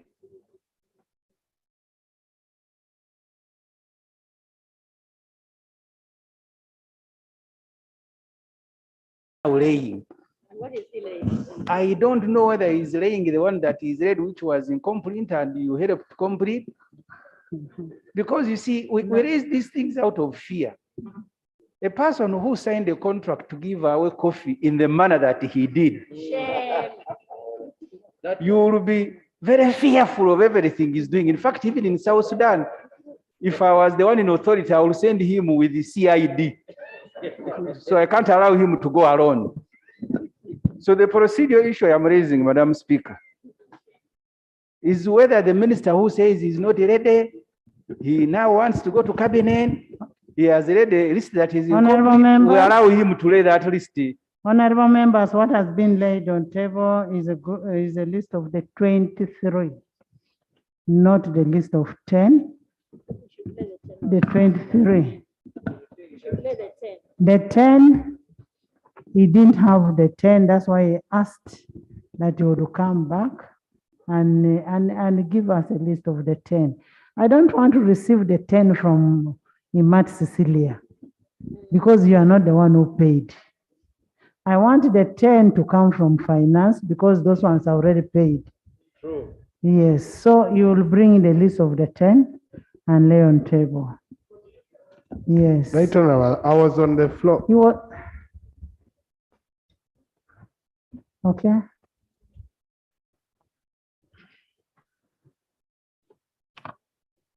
Right Honorable Speaker, purely a procedural matter. The minister attempted to read the 10, but did not complete, and I'm not about to have. I just want to alert members about the information we received from the Commissioner General of URA, so that when the minister brings the list, I would like you to take note of that information. That is a company by the name of, because we asked the directors of the company named Aponye, and another one called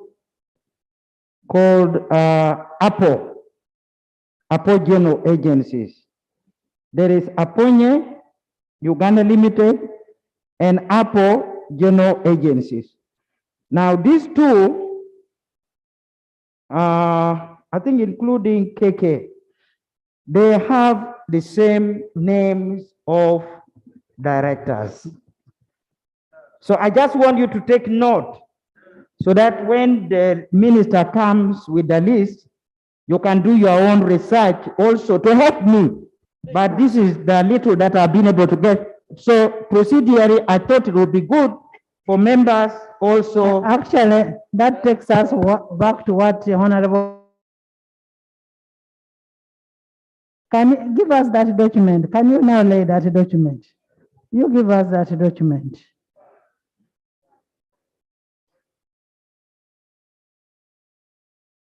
Documents.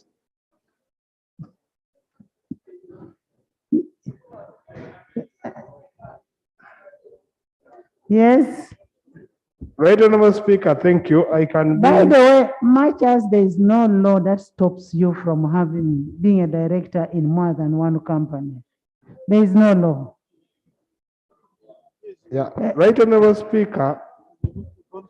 If I can recollect very well, right, Honorable Speaker,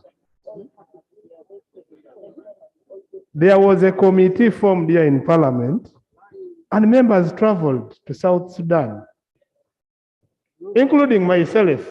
I, at a given time, went to South Sudan to interact with the traders. Right, Honorable Speaker, if you recollect yourself very well, you can remember this. Right, Honorable Speaker, this has become a song. Today is the eighth time the Minister of Finance is coming and committing himself and telling Parliament, we are going to sort out this matter very soon. Right, Honorable Speaker, I wanted us today to take a decision, understanding decision as this Parliament, so that we conclude this matter today and again. In your question that you asked the minister, you asked the minister, how long are you going to take? And right now, Speaker, the minister is still talking about estimation of days. And I told you this is the eighth time the minister has come here. Right, Honorable Speaker, when are we going to conclude this matter? And then two, when we were last talking about this matter, right, Honorable Speaker, are going to be settled at the same time. Where did the minister then again get the authority to pay only the big 10 and leave out the small traders who are busy collapsing, fainting, and some are even dying? I know of a trader who even died out of pressure because of this money. Honorable member. Right, Honorable Speaker, I would seek your indulgence to have the minister give us a candid date, a real date, when we can solve this matter. Tell us maybe 1 month or 2 months or 3 months. We shall be patient, other than giving us a speculative date that we shall wait until will come to pass and nothing will happen. Honorable members, I think I still have institutional memory. The institutional memory I have is that there was an MOU signed for payment of $41 million to the 10 companies. And I have that MOU here. And the 10 were paid. Now, what we are asking the minister, that go back to South Sudan, get an addendum for the 23 to be paid. That is all we need from you. And once you have that addendum, it takes a first call. These people must be paid. It's a public debt. That's what we want. Let's not come here and do lamentations all the time. Yes, Katesh. Thank you very much, Right Honorable Speaker. Right Honorable Speaker, we have been celebrating about the expansion of the East African community. The expansion comes with a lot of market. And as much as we want to take advantage of these markets, Right Honorable Speaker, this issue of South Sudan just exposes Ugandans the risks that we have had and that have not been dealt with. Article 29 of the Common Market Protocol talks about investments by East Africans within the region. And it goes on to describe the investments, including stock and goods that we actually lost. Right, Honorable Speaker, I think the government needs to come out with a policy and a clear guideline to deal with this problem once and for all.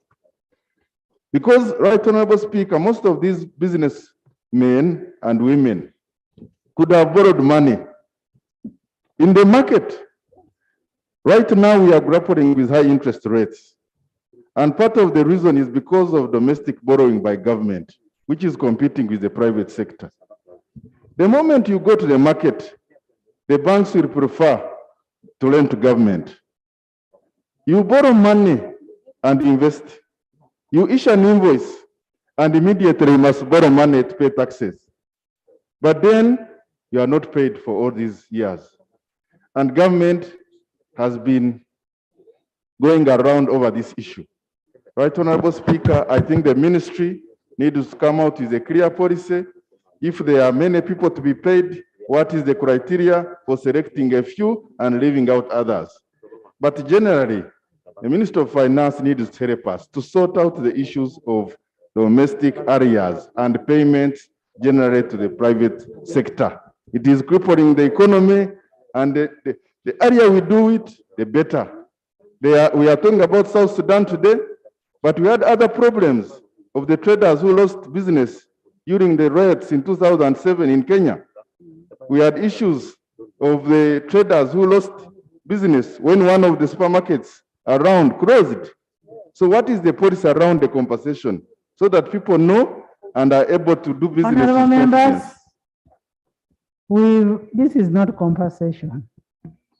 This was a government pledge because they entered into business with into a relationship with the South Sudan, and it guaranteed the traders.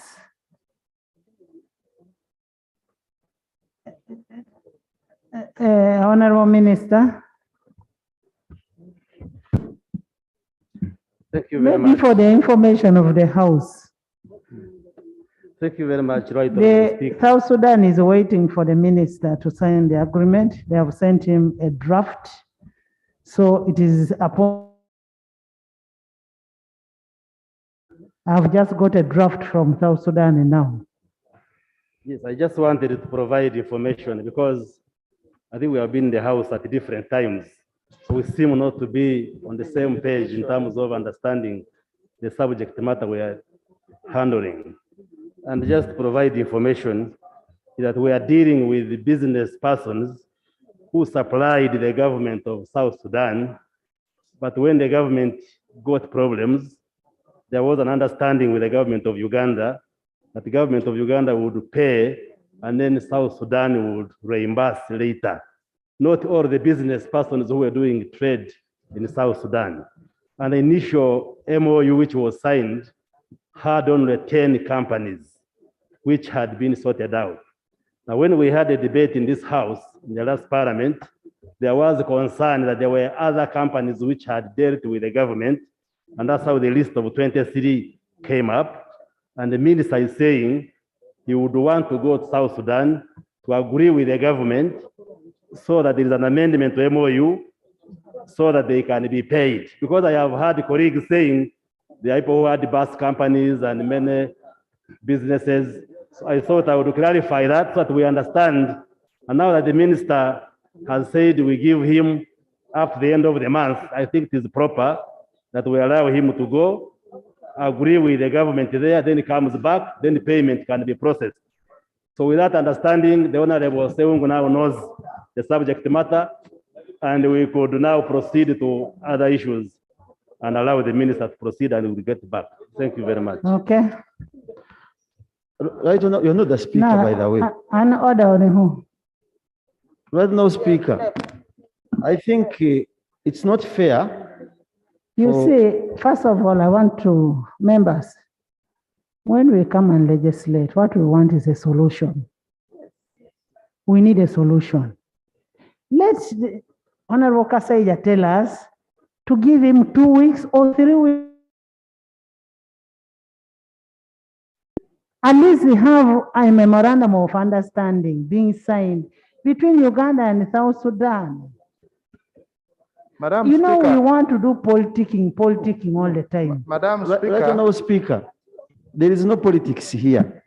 And indeed, we know where to do politics from because we are serious on this matter. Right, Honorable Speaker, I was in this house and the honorable members, right, Honorable Speaker, I can tell you that's why you see Honorable Bahati is so quiet in this matter. When we had this issue here, it was Honorable Bahati as the minister who was fighting and we had a battle on this floor. That is share something as we are passing the money.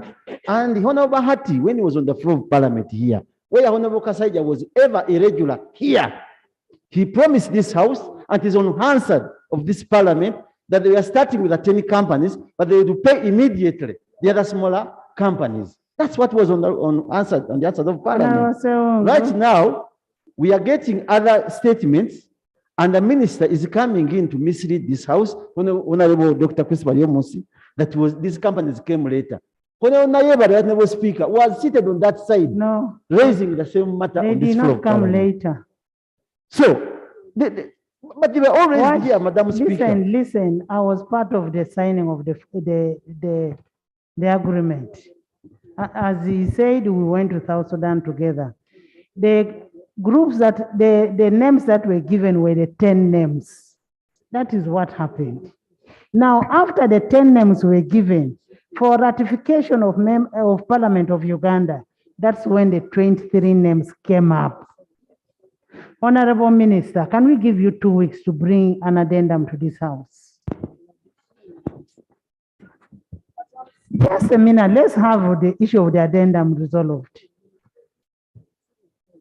That is what is important for us now.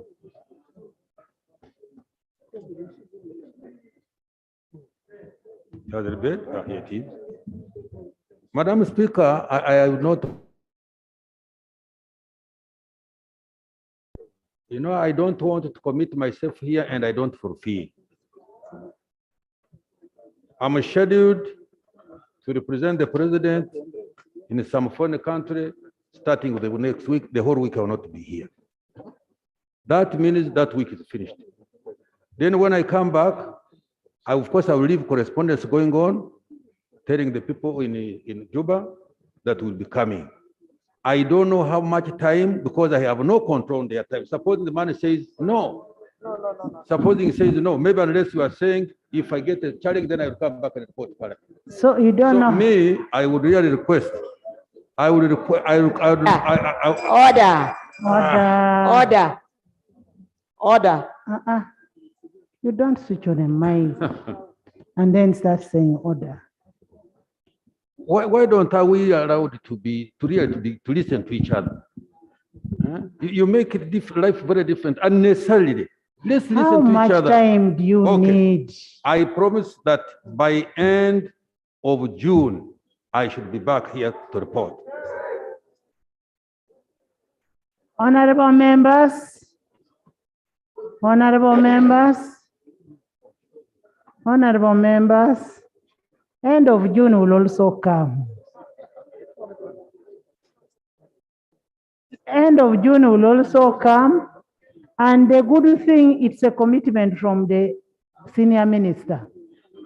By end of June, we want the addendum to the first MOU. We don't want words. We want action. We want these people to be paid. Is that okay, Honorable Minister?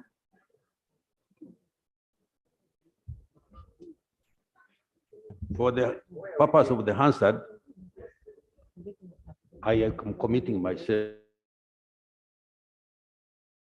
Soon, I will be here unless I fall sick. Another minister at least will come here by end of June to sort this matter out. I am really tired of this issue. You will be here to do what?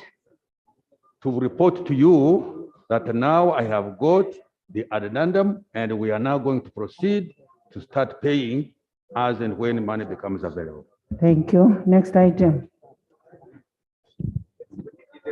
Item number Madam 4. Speaker.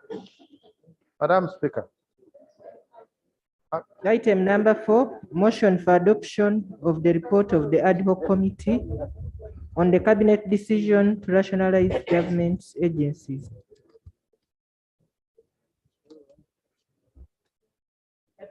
Honorable members, on Thursday, 2nd September 2021, I invoked Rule 191 of Rules of Procedure of this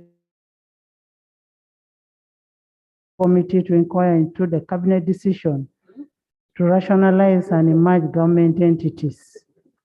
And this came out of the report that was being laid on table by the Minister of Constitutional Affairs, Public Service. The decision of this House was in response to that ministerial statement. We didn't start from nowhere, as it was reported in cabinet, that we are adapting work to do from nowhere. We are working from somewhere. A report was laid on table and we wanted to investigate on it. And it is based on that the ad hoc committee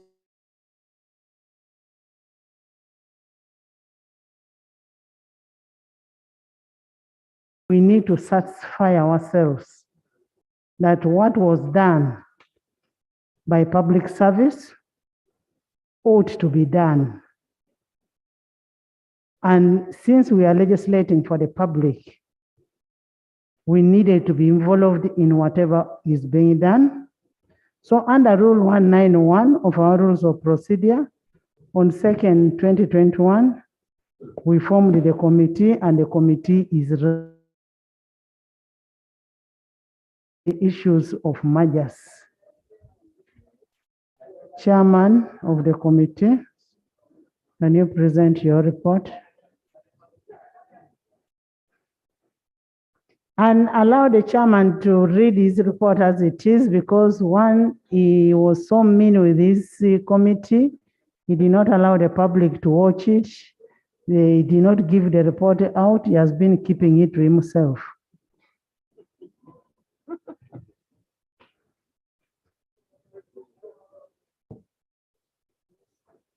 Thank you, Right Honorable Speaker. And honorable members, permit me to begin the presentation of the report of the ad hoc committee on the decision by cabinet to rationalize government agencies by laying on table two files.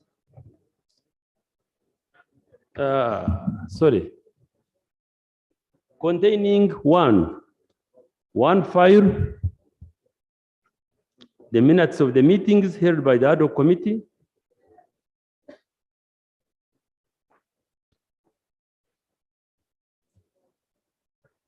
the written memorandum received from the agencies and other stakeholders the committee interacted with, and the list of all the stakeholders, including the chairpersons of the sector committees that appeared before the committee, and a copy of the report of the committee.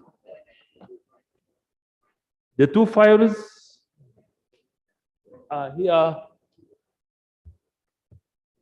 for your cracks, for your perusal.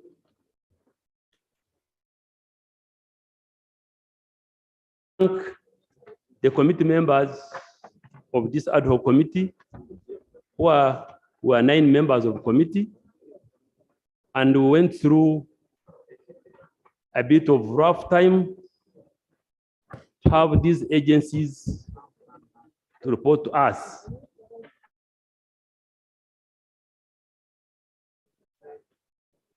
As the speaker put it, as I put it, on 22nd February 21, cabinet took a decision that certain government agencies, commissions, and authorities be merged, others mainstreamed, and others rationalized.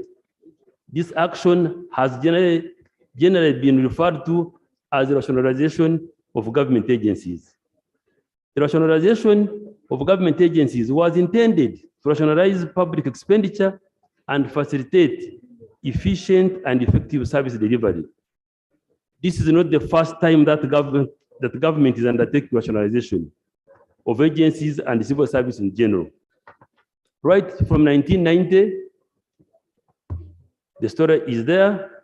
In the early 90s, the NIM government adopted the World Bank's social adjustment programs, which aimed at the liberalization of economy and privatization of public enterprises to give more space to the private sector in the provision of public goods and services. So when 1990s, when you go through it, what we are doing now is exactly what we avoided. The wave,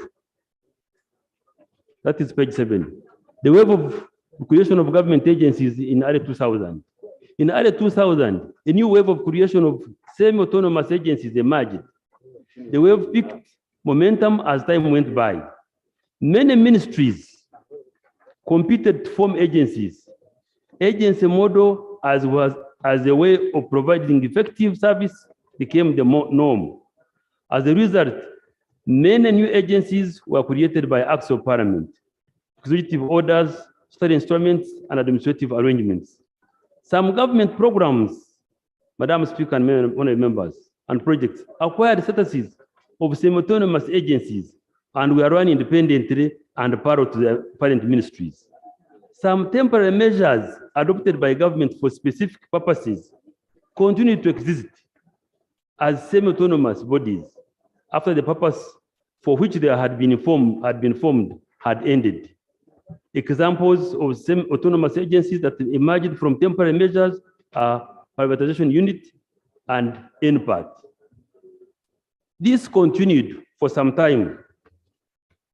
Now, later, all these agencies were formed. Almost each sector had a number of agencies, which you all know as of now. You can look on page 9 for Tanzanian experience with agencies, which is more or less like similar and in the region. But I can briefly say all this came as a result by the concern by the president. The 17th July, that His Excellency the President, 2017, that the President raised concerns about the existence of several agencies in Uganda, which appeared to be duplicating the roles of government departments, a burden on the treasury with undifferentiated and overlapping roles. The President asked whether it would not be fair to consolidate, downsize, and rationalize and pay well non-commercial portions of state employees. The President also asked whether it would not be better to consolidate the public service employees into two categories: those that support policy, regulation, and implementation, and those that make money by running a few public enterprises as business entities. The President demanded for practical recommendations public institutions to ensure efficiency of government in service delivery. Madam Speaker and honorable members, the study that the Minister of Public Service did resulted into what we are in now. The committee examined 157 public agencies and office of the Prime Minister. The findings by the public service, they are there, they are enumerated, you can look at them. Then from the findings, you can see on page 12, Madam Speaker and members, on page 12, 13, 14, 15, 16, and 17. Those were under different sectors, the agencies to be retained, the agencies to be merged, the agencies to be mainstreamed. So we are on page 18. Observations of the committee as we carried out our work. The committee was informed that the cabinet took a decision to in order to facilitate efficient and effective service delivery. Government has found that the current setup of government was riddled with structural and functional duplications, overlaps, and wasteful expenditures. The committee was further informed, that the rationalization exercise was to curb the high overhead costs of agencies and the inefficient utilization of resources. address functional ambiguities of agencies evidenced by the mix-up of policy, regulation, and implementation functions across ministries, departments, and agencies. Deal with the unharmonized legal frameworks within which some of the agencies operated, and treat the bloated structures of some agencies which are not aligned to the Parliament by Honorable Minister of Public Service, which the Right Honorable Speaker you have mentioned. I don't need to repeat it. It is exactly what has resulted in this report and committed to do this work. So, Madam Speaker, we come to page 20. The need for government to reform on the basis of comprehensive study and in a cautious manner. This is our committee, most of you. In spite on the rationalization exercise, the committee observed that the exercise was not informed by a comprehensive study, and consequently, the rationale and criteria used in the rationalization exercise were unclear and suspicious. The rationalization of agencies, if not reviewed, may greatly affect Uganda's economic development efforts. The following are the committee's general observations on the rationalization exercise. 1, the focus of the rationalization is on semi-autonomous agencies of government, yet government ministries are the primary vehicles for service delivery and are notoriously known for their inefficiencies, corruption, and wastage of public resources. There is no evidence to show that a research was conducted on both government ministries and agencies which proved that the duplication of roles, wastage of public resources, and inefficient delivery of service was more in agencies than in ministries, hence requiring rationalization of agencies instead of ministries. In fact, it's an open secret that red tape, bureaucratic procedures, wastage, overlaps, inefficiency, and corruption are rampant in ministries and local governments than in the same autonomous agencies.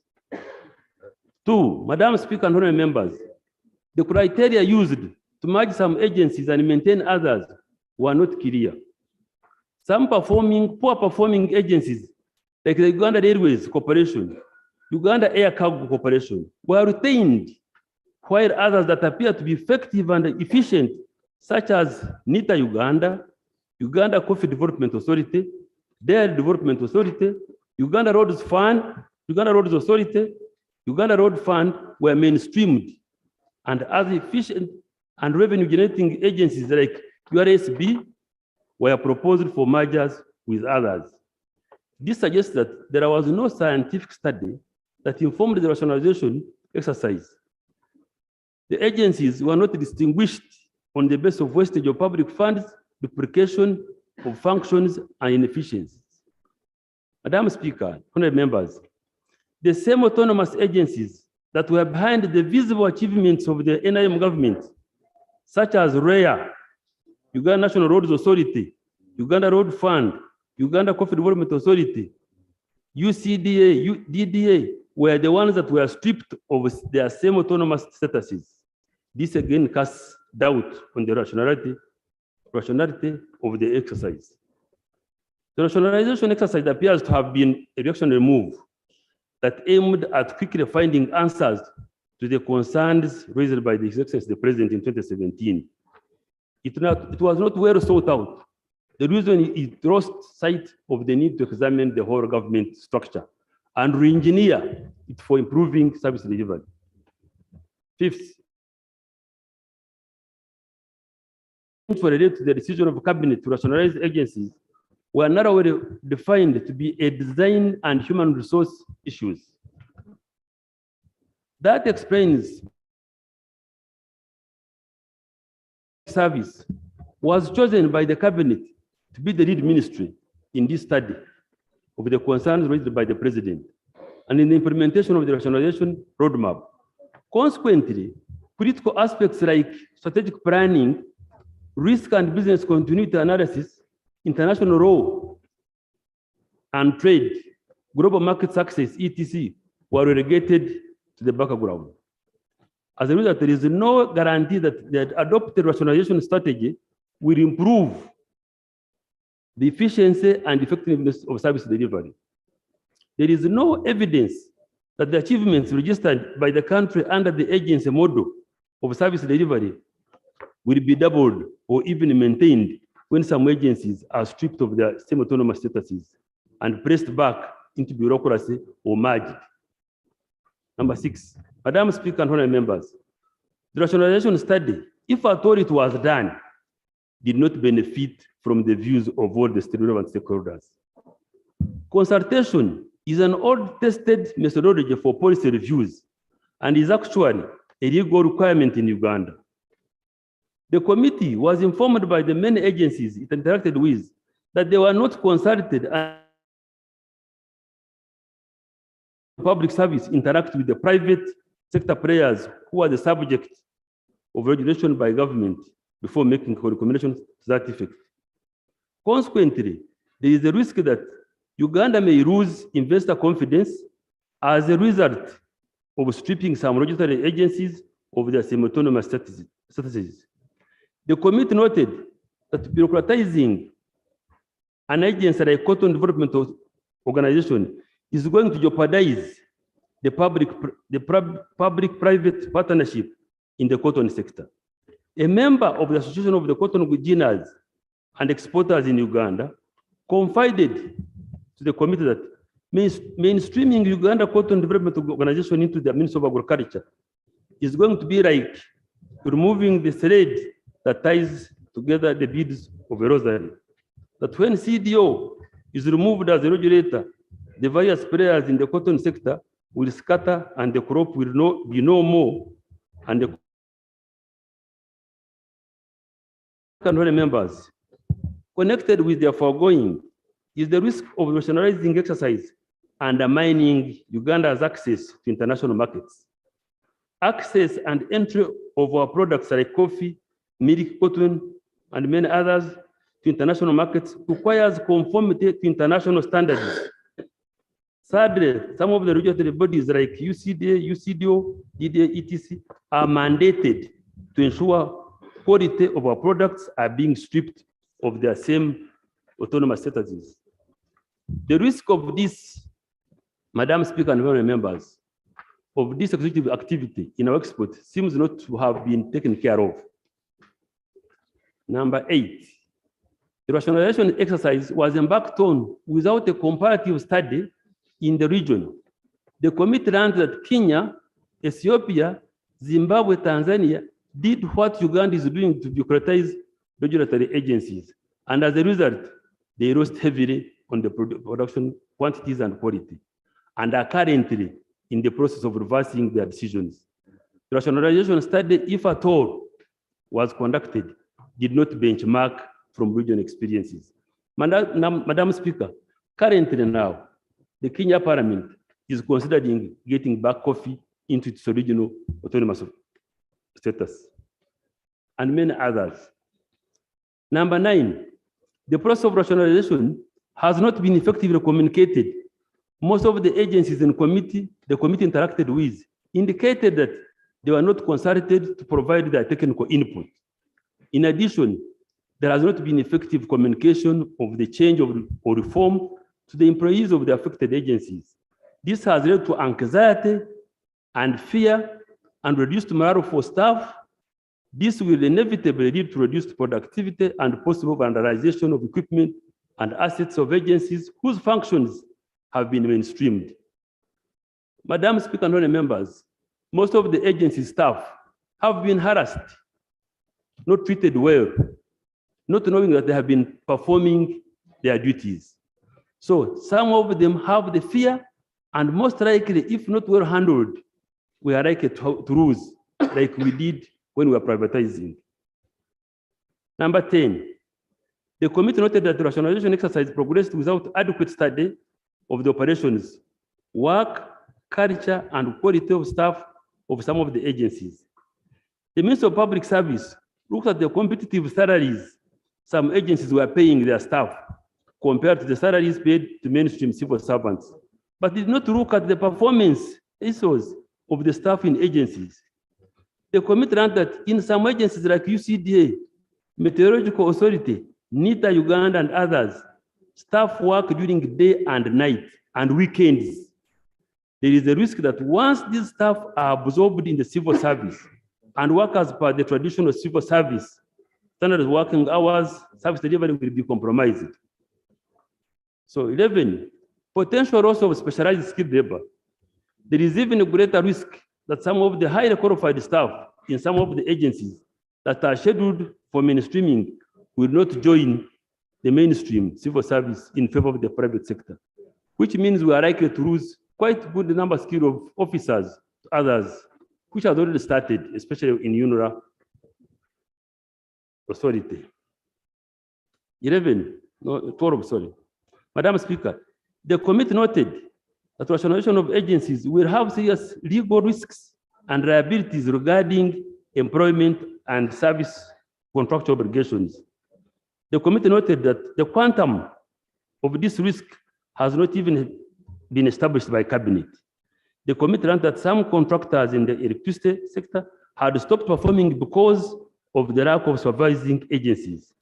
The supervising agencies are supposed to be merged into one authority, but there is one time frame, no time frame known when the process of merging of the electricity agencies will be finalized. Consequently, vandalization time and cost overruns are likely to occur during the transition period. Yet there is no robust strategy to mitigate all these risks. In addition, Madam Speaker and honorable members, the available legal cover against the evident legal risks and liabilities associated with rationalization exercise appear to be very inadequate. The Deputy Attorney General informed the committee that he had provided legal guidance to the Minister of Public Service concerning contracting a renewal of contracts for employees in the affected agencies.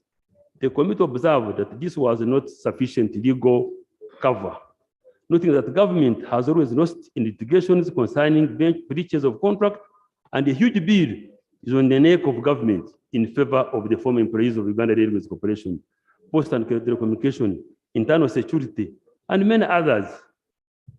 In light of the foregoing, it is essential that the government proceeds cautiously with the rationalization exercise.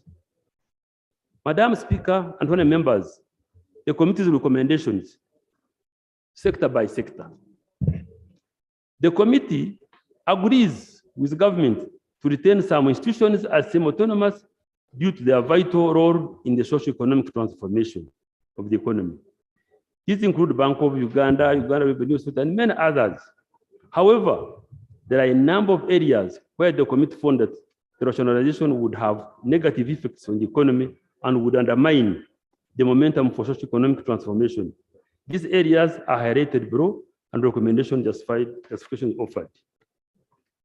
On accountability sector, Uganda Retirement Benefits Regulatory Authority. Cabinet took a decision to maintain Uganda Retirement Benefits Regulatory Authority, URBRA, as a semi-autonomous body. However, the committee recommended that Uganda Retirement Benefits Regulatory Authority be mainstreamed in the Ministry of Finance, just like the cabinet decided to mainstream Microfinance Regulatory Authority into Ministry of Finance, Planning and Economic Development. Justification. The body was created in anticipation that the pension sector was going to be liberalized and have many private players in the sector. It was anticipated that NSSF would no longer monopolize the social security sector. This did not occur, so the purpose for which it was created has not been achieved.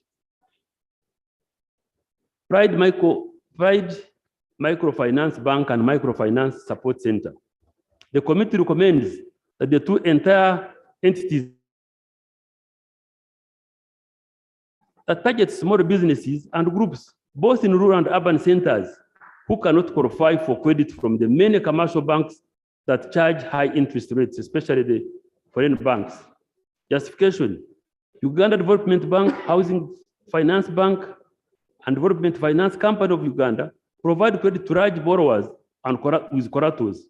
With the government's policy of improving household incomes, a big microfinance bank with an extensive network of banks across the country, providing the smaller borrowers with cheaper credit, is a strategic necessity to bring many households into the money economy. Therefore, merging Post-Bank, Pride Microfinance and Microfinance Support Center into one microfinance bank will create the impetus vital for transforming subsistence households into money economy participants. Internal affairs sector. Government took a decision to merge under Uganda functions, NIRA, NGO Registration Bureau, and Citizen Registration functions under the Department of Immigration in the Ministry of Internal Affairs. The committee recommends that URSB and NIRA remain separate entities, with one being in charge of registration of legal persons and another being in charge of the registration of persons. The committee further recommends that the function relating to marriage that is currently under URSB be transferred to NIRA, so that NIRA is enabled to have a register of complete life of a person from birth, marriage, and death. The committee further recommends that citizen registration function and issuance of passports be transferred to NIRA. The committee further recommends that the functions of registration of NGOs currently under NGO Registration Bureau be transferred to URSB. Justification. Uganda URSB plays a critical role supporting private sector development. It is mandated to promote, register, and protect business enterprises, security interest in movable property, intellectual property, and many others. URSB currently registers companies, business names, partnerships, and movable assets. It has simplified the process of registration, which has resulted in reduction of the informal sector, increased tax base, and increased non-tax revenue collection. As a result of these measures, URSB has registered increased NTR, non-tax revenue, of Uganda shillings 42.5 billion in 2016 and others, as you can see. The improved performance of URSB is attributed to zero tolerance to corruption, efficient service delivery, business process re-engineering, improved transparency, and accountability. While the government has decided that expanded URSB should be domiciled under the Ministry of Internal Affairs, possibly for easy security surveillance, the main thrust of URSB is business formalization and promotion of private sector. The committee recommends that URSB remains under the political supervision of the Ministry of Justice. NIRA should remain a semi-autonomous agency charged with the function of the registration of citizens and issuing them with national identification documents. In addition, NIRA should take up the marriage registration currently under URSB. NIRA would then be a one-stop center for registering births, marriage, deaths, and citizens. Justice law sector. Government has decided that Center for Alternative Dispute Resolution be mainstreamed in the Ministry of Justice and Constitutional Affairs. However, the committee recommends that the decision be reversed in order to maintain a Center for Alternative Dispute Resolution as a semi-autonomous agency. Justification. The center attends to cases that involve both government and private persons. It is possible that matters for resolution brought before the center might involve government as a complainant or defendant. Therefore, placing the center in the Ministry of Justice and Constitutional Affairs may compromise the independence of the center and potentially make government a judge in its own case. Education sector. Government has decided that the National Library of Uganda be mainstreamed in the Ministry of Education. The committee recommends that this decision be rescinded by the government so that the National Library of Uganda, Uganda National Records and Archives Center, and Uganda Museum are merged into one semi-autonomous body. The committee further recommends that the National Library of Uganda be strengthened with financial resources and strong leadership. Justification. A library is an important resource, Madam Speaker and honorable members, for national development. No country can develop and thrive without promoting a writing and reading culture.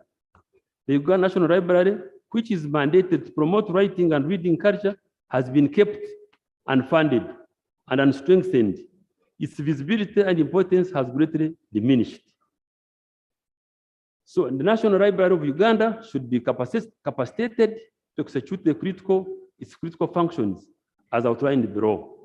rather than mainstreaming it in the Ministry of Education or Gender, the core functions of the National Library of Uganda as per the law, but which have remained unrealized below. You can read them. So 5, page 29, National Council for Sports, Nambour National Stadium and Nachivo War Memorial Stadium. Cabinet took a decision to maintain National Council for Sports, Nambour National Stadium and Nachivo War Memorial Stadium as semi-autonomous agencies. The committee recommended that in order to promote sports in Uganda in a structured and sustainable way, government should create a sports authority or a Ministry of Sports to promote and nurture sports in Uganda from the grassroots. Justification: the sports sector has not been prioritized enough under the current Ministry of Education. The public stadia in the various parts of the country are not being properly maintained. Authority or a Ministry of Sports was created to promote sports in a holistic manner and manage all the public sports infrastructure and talent in the country from the grassroots to the professional level. National Council for Higher Education and the rest. Cabinet decided to mainstream the students' financing body, Chambogo, teacher curriculum, National Library of Uganda, and Uganda National Commission for UNESCO into the Ministry of Education and Sports. The committee recommends that the National Council for Higher Education, National Curriculum Development Center, and Chambogo Teacher Curriculum be merged into one institution. Justification: the 3 institutions appear to have a common agenda, curriculum development at different levels of education. Merging them will enhance effective coordination and regulation of the 3 education institutes. Students' financing body. The committee recommends that the students' financing body and the Central Scholarship Committee in the Ministry of Education be merged and mainstreamed in the Ministry of Education. Justification: both institutions serve the same purpose of providing funding to students who are unable to finance the education. The difference lies in the source of funding. Then there is the Nurses, Midwifery Examinations Board, and the like.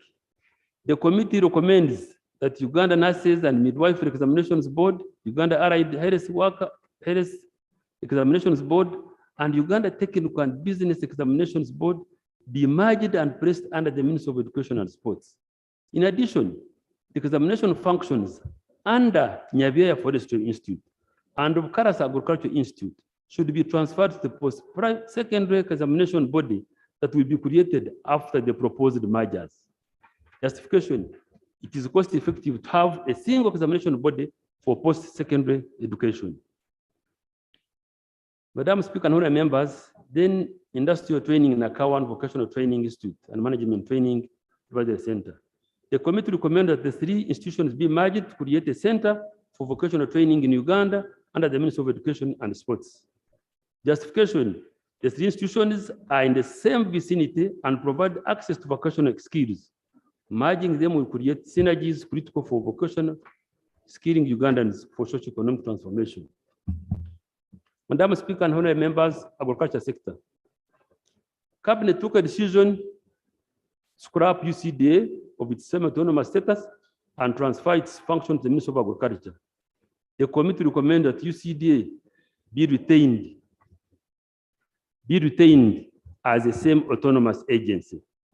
Madam Speaker, I am happy to report on this one that even the Minister of Agriculture wrote a letter requesting for them that this particular agency should be semi-autonomous. So the minister was with us on this. Justification: mainstreaming UCDA will negatively affect the achievements of Uganda. Uganda has attained in coffee production and export, and will negatively affect our access to the international market, and will stand. Coffee is the second traded commodity in the tropical world after oil, and is the second beverage after water.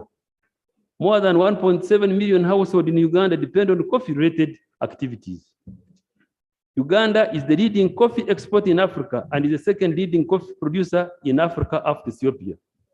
Uganda should not risk its achievement by tampering with UCD that is the main cause of our coffee success story. In 2021, Uganda's coffee export totaled 6.08 million bags compared to 3 million bags in 2011-2012, which means our coffee cost in other growing countries. Uganda is the third country in the world with the best coffee as per the rankings of the Coffee Quality Institute in the United States, the first being Ethiopia and Kenya second. Why would one tamper with an agency that has put Uganda on the top of the list of coffee producers, coffee exporters, and best coffee quality producers? It is most likely that once UCDA is mainstreamed in the Ministry of Agriculture, Uganda's coffee production and quality will be greatly affected. Uganda Coffee Development Authority has invested heavily in coffee quality assurance. The reason Uganda has displaced other coffee in Italy and other markets. Coffee quality control requires swiftness and high levels of efficiency. Uganda's coffee process engineers are deployed in the field to monitor quality compliance of 23 roasters, 704 buying stores, and etc. So, Madam Speaker and honorable members, Uganda Cabinet appears to have taken these potential risky decisions without benchmarking from the neighboring countries. Government is strongly advised to learn from the experiences of Ethiopia and Kenya. Ethiopian experience in 2007, Ethiopia disbanded its coffee and tea authority. When Ethiopian Commodity Exchange was introduced, the Minister of Agriculture took on the responsibility for the promotion and quality control of coffee and tea. In 2015, Ethiopia realized that it had made a huge mistake to disband coffee and tea when the quality and volume of coffee declined. Ethiopia reversed its decision to establish the Coffee and Tea Authority. Kenya, the same experience. Uganda Cotton Development Organization. Government took a decision to have the functions of Uganda Cotton Development Organization mainstreamed in the Ministry of Agriculture. The committee recommended that Cotton Development Organization be maintained as an autonomous agency. This, Madam Speaker and honorable members, the cotton geners, there is no money government puts in cotton, but the geners do it alone, especially when we visited Pade in Kitgum and many other areas. We found it was almost the geners were doing all the work for themselves. So there's no point why the cabinet should think of doing away with Cotton Development Organization. You can read again on 33, but let's move faster to diary on page 35. Madam Speaker, government approved the mainstreaming of Dairy Development Agency into Ministry of Agriculture, Animal Industry and Fisheries. Agency to promote dairy product development, provide regulatory services, and promote consumption of milk and milk products in the country.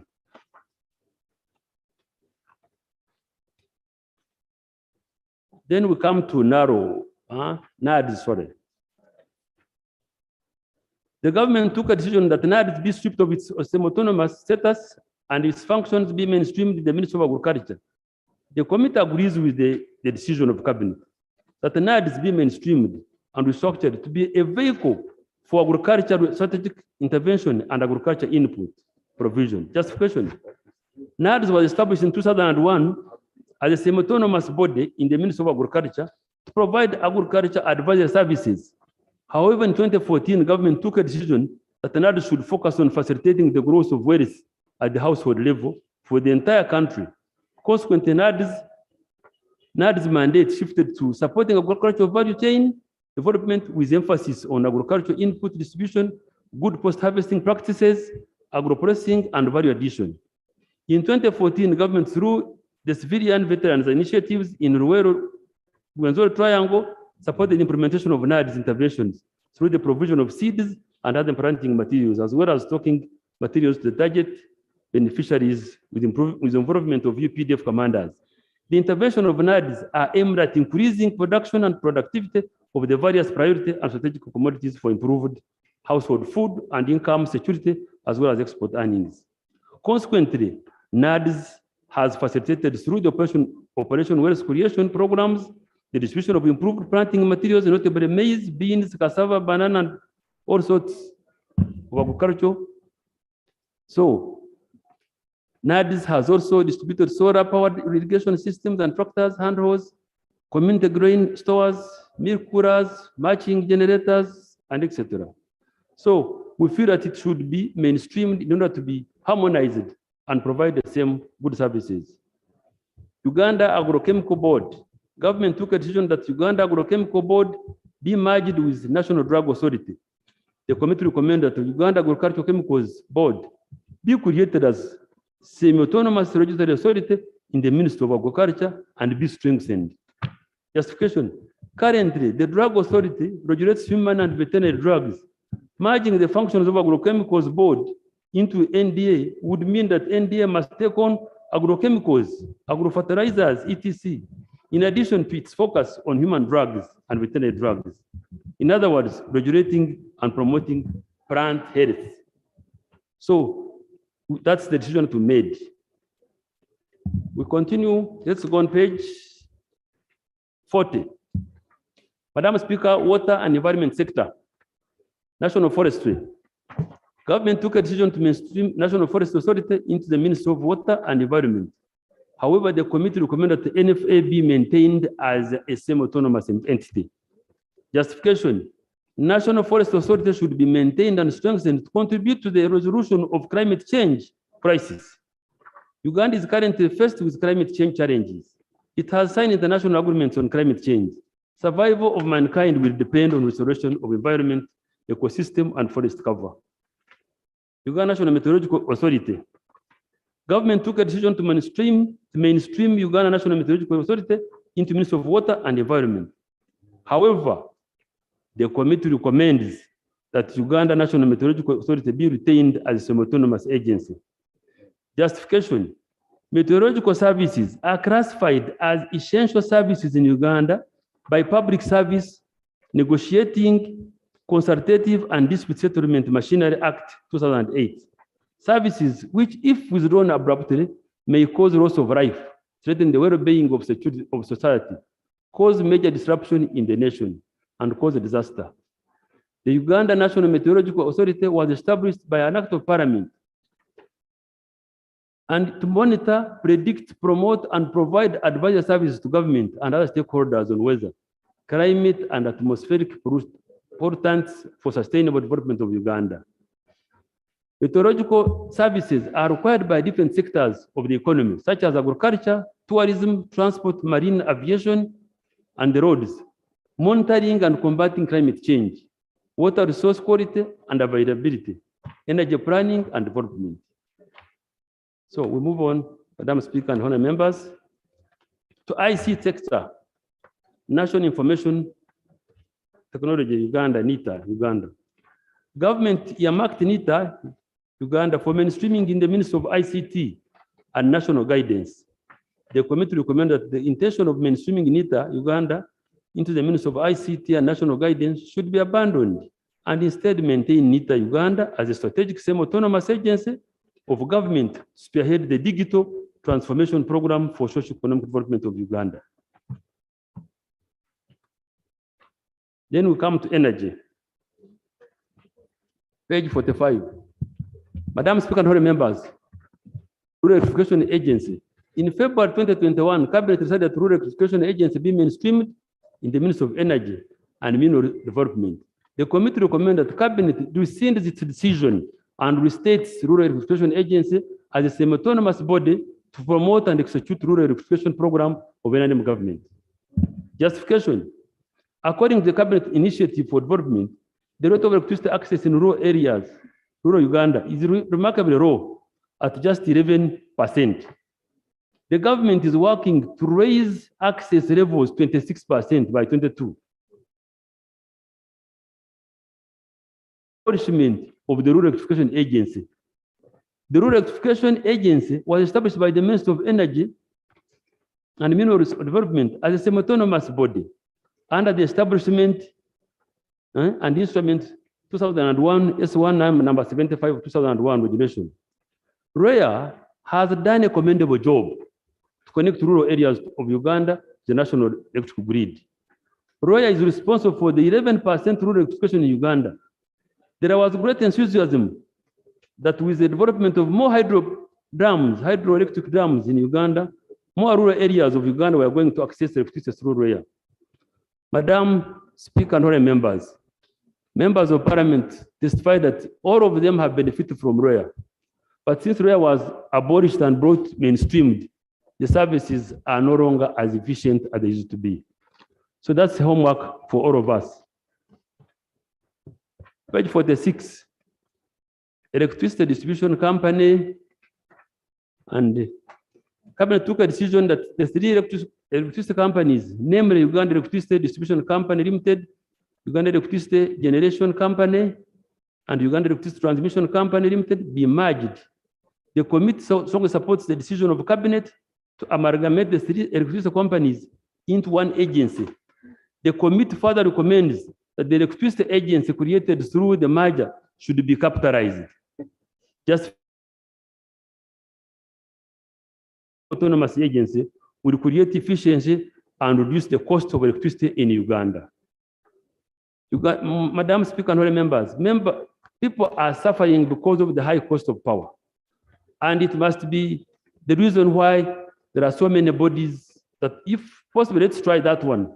If they are merged and we see the cost, if it could go down. Let's continue. The committee observed that concessions of UMEM and ESCOM, we are on page 47, and ESCOM will be expiring in 2025 and 23 respectively. The committee further observed that there are different ongoing contracts by the three electricity companies which require constant supervision until they are finalized. The committee recommended that the part a vacuum in the electricity sector and ensure effective oversight of the ongoing contracts. Madam Speaker, works and transport. Uganda National Road Authority. Cabinet took a decision to strip UNRA of its semi-autonomous status and have its functions mainstreamed in the Ministry of Works and Transport. However, the committee recommends that Uganda National Roads Authority UNRA be maintained as a semi-autonomous agency for management of roads, works in the country, and the committee further recommends that UNRA should be restructured for effective performance. Justification: UNRA has built capacity in the area of road design and supervision. Many projects are now being supervised by UNRA engineers. This has saved the country huge sums of money that used to go to foreign supervising consultants. In addition, all roads in Uganda are motorable thanks to UNRA.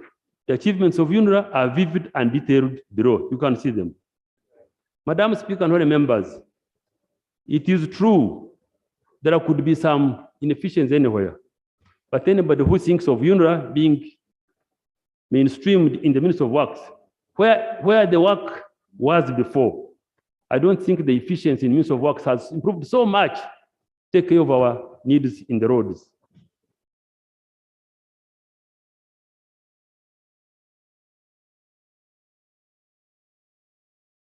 Madam Speaker and honorary members, where we are now, right now the Prime Minister has said that Uganda is well connected with tarmac roads. Clerk, what is being jumped, kindly capture everything that is in the report. I capture. No, I'm saying the clerk should do it to capture in the Hansard. Okay. Okay. Thank you, Madam Speaker, for your guidance. Uganda Road Fund. Cabinet in February 2021 took a decision to have the functions of Uganda Road Fund mainstreamed into Ministry of Works and Transport.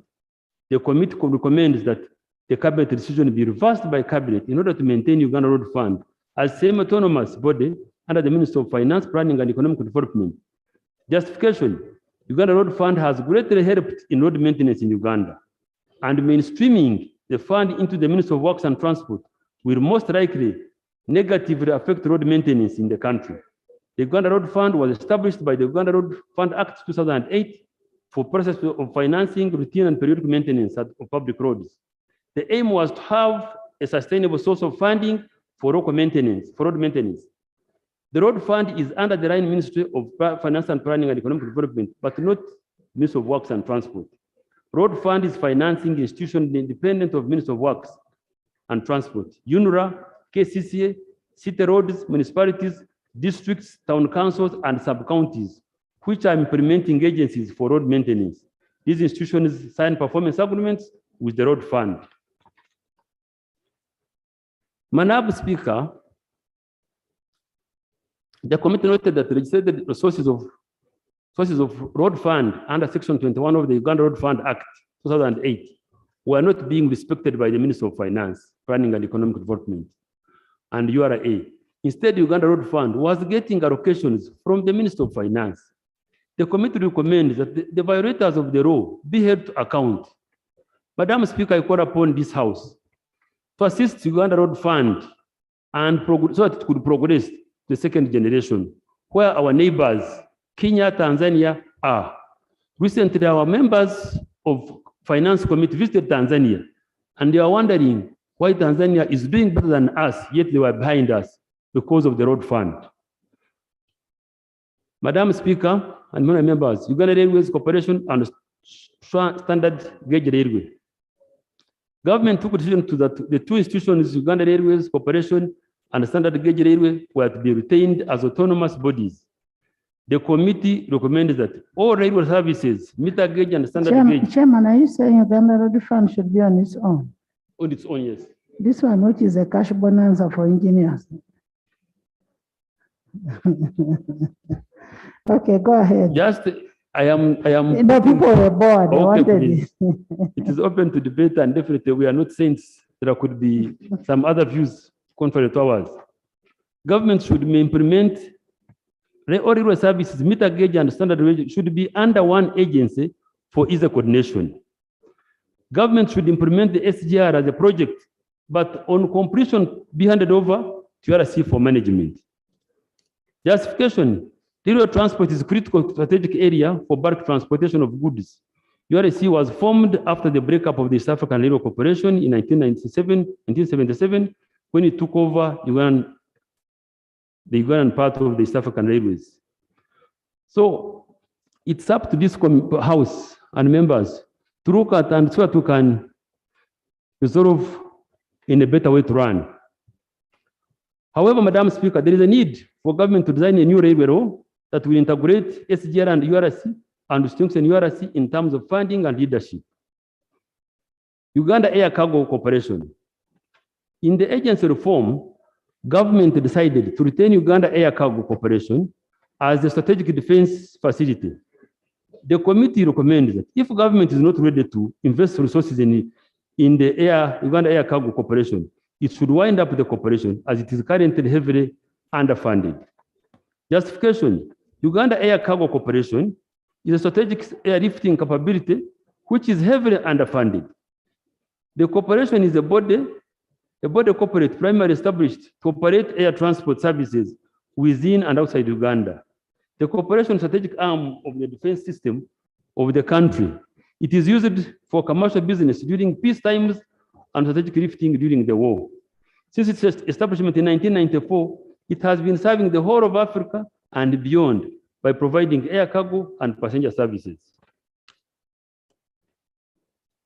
Social development sector. Madam Speaker and honorable members, the government has took a decision to merge the councils for children, women, persons with disabilities, and elderly into one agency. On the contrary, the committee recommends that the councils for marginalized groups be retained as separate entities for sustained affirmative action. Justification: merging the councils for the various vulnerable groups will diminish the visibility of the unique challenges of the children, women, persons with disabilities, and elderly. It should also be appreciated that children, women, persons with disabilities, and elderly do not have same interests, requirements, and needs. So we propose that they retain their positions as semi-autonomous. Equal Opportunities Commission. Madam Speaker and honorable members, Cabinet took a decision to merge Uganda Human Rights Commission with the Equal Opportunities Commission. Much as the Equal Opportunities Commission is also a human rights agency, the committee recommends that the proposed merger be avoided or rescinded. Justification: Many people and regions in Uganda remain vulnerable and excluded from equal opportunities due to Uganda's history and other structural and cultural factors.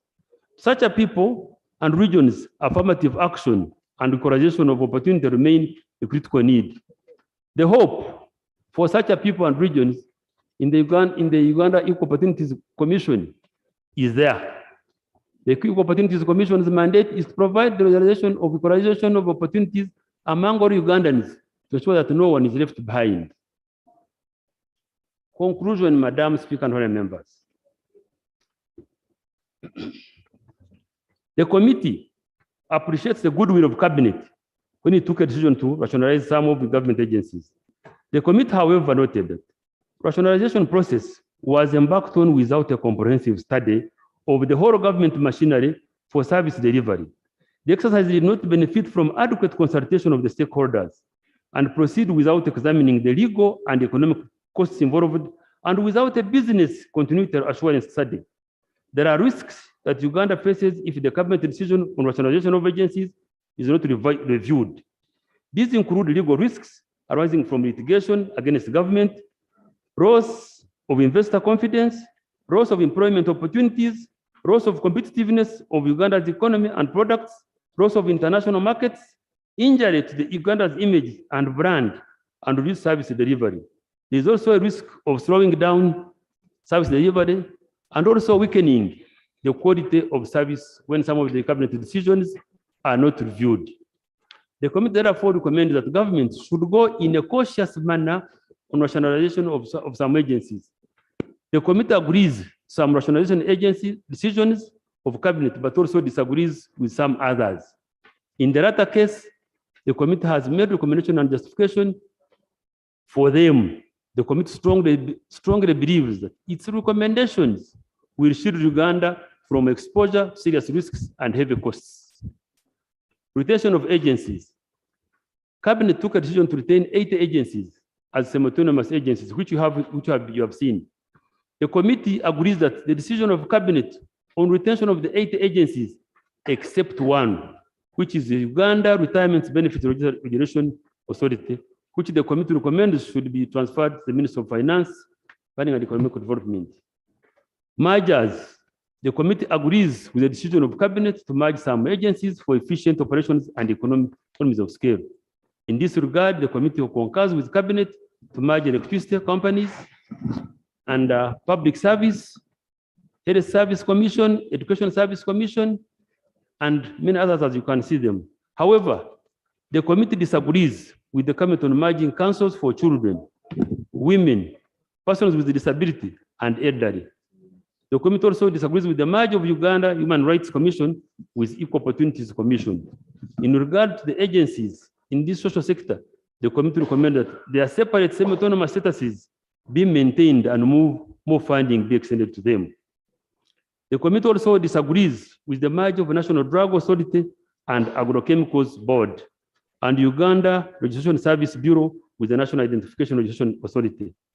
The committee instead has proposed the merger of Pride Microfinance and Microfinance Support Center to form a credit bank for the vulnerable and weak economic actors who cannot access big commercial bank services that charge unaffordable high interest rates. The success of the parish model development model will hinge on a bank for the economically weak and poor. Mainstreaming.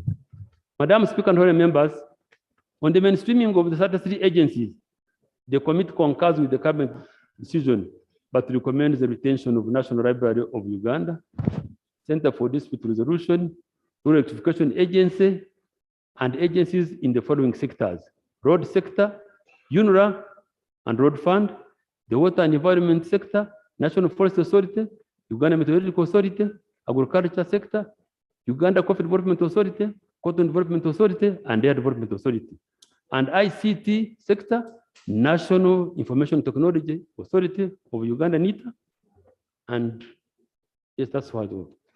Madam Speaker, the tearing down of semi-autonomous regulation agencies in the agriculture sector, namely Uganda Coffee Development Authority, Cotton Development Organization, and their development will negatively affect Uganda's exports to the international market in the exact manner that Uganda's tea was affected when the Uganda Tea Authority was abolished.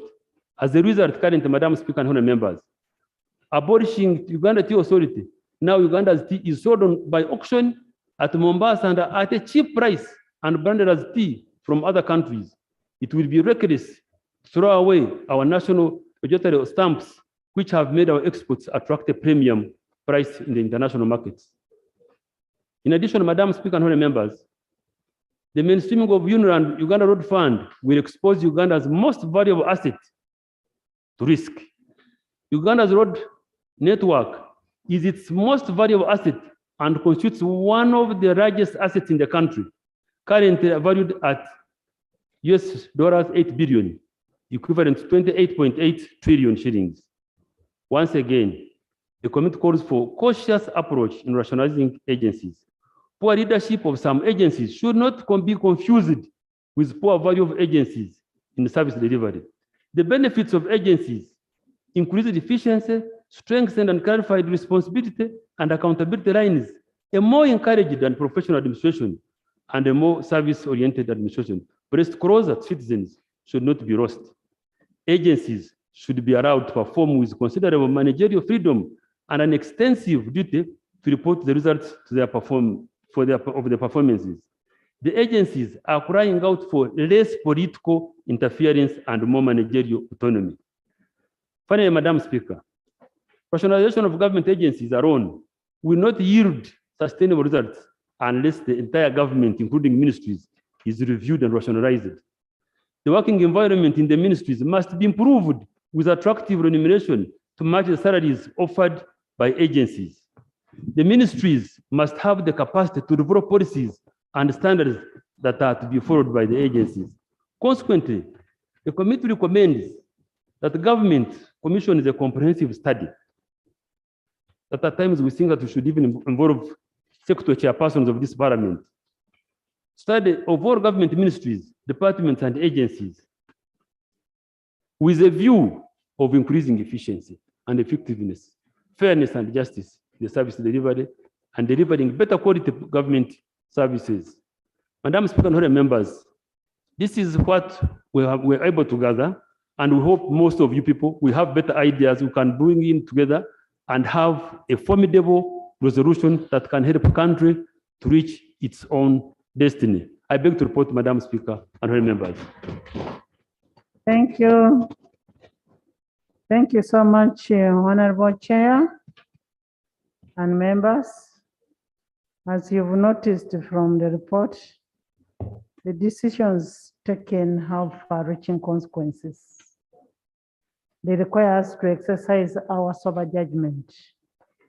Let's not just make a decision because there's poor management and in an institution, so we say, okay, let's merge this and this kind of thing. We need very sober judgment in whatever we say. I also encourage whichever member that is going to make a contribution to have studied the legal regime surrounding this institution and the decisions that they intend to submit about to avoid a lot of troublesome issues and then conclusions.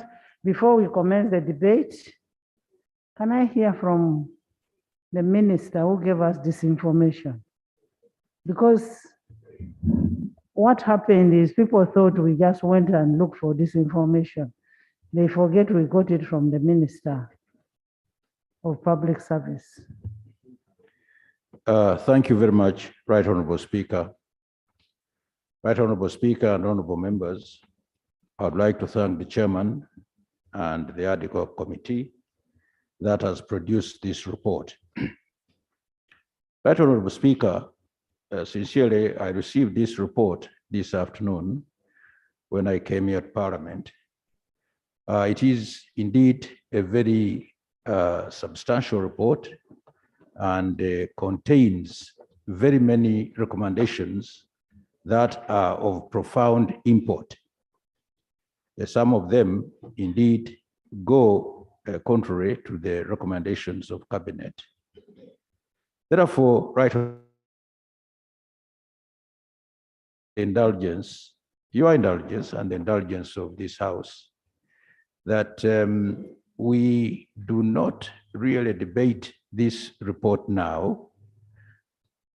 Cabinet and the Minister of Public Service is given time to study, even members of Parliament, to study the recommendations of this committee, and also to have the opportunity once again to interact. Honorable members, don't speak for the rest of the people.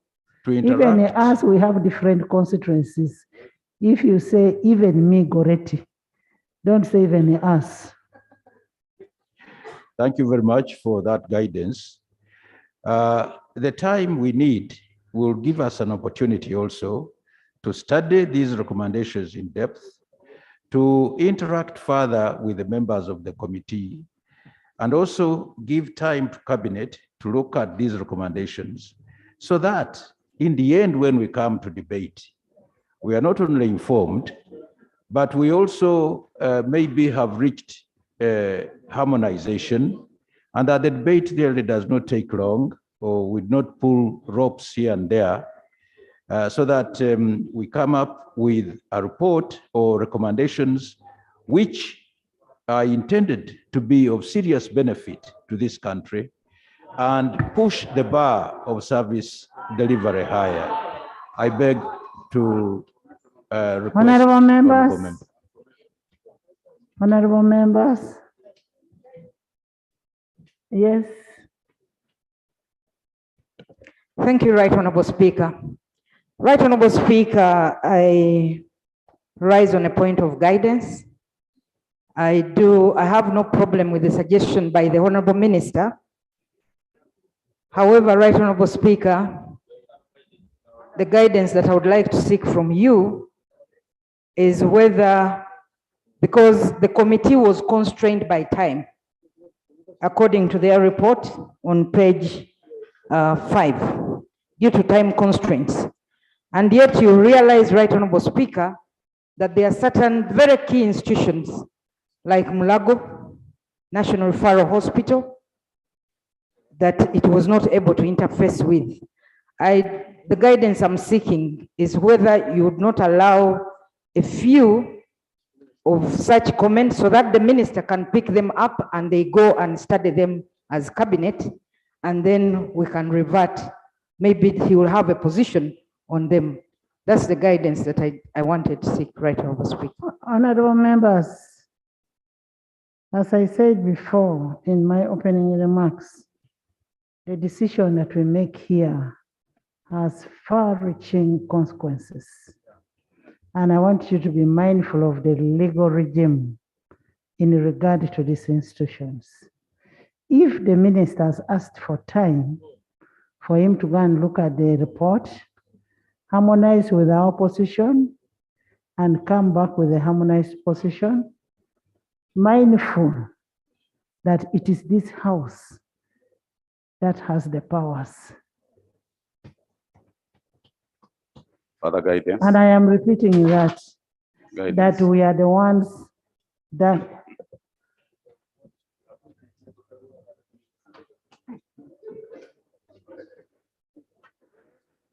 Honorable members, I am organizing an orientation for members of Parliament. And the orientation is going to be from 16th, 17th, 18th of June.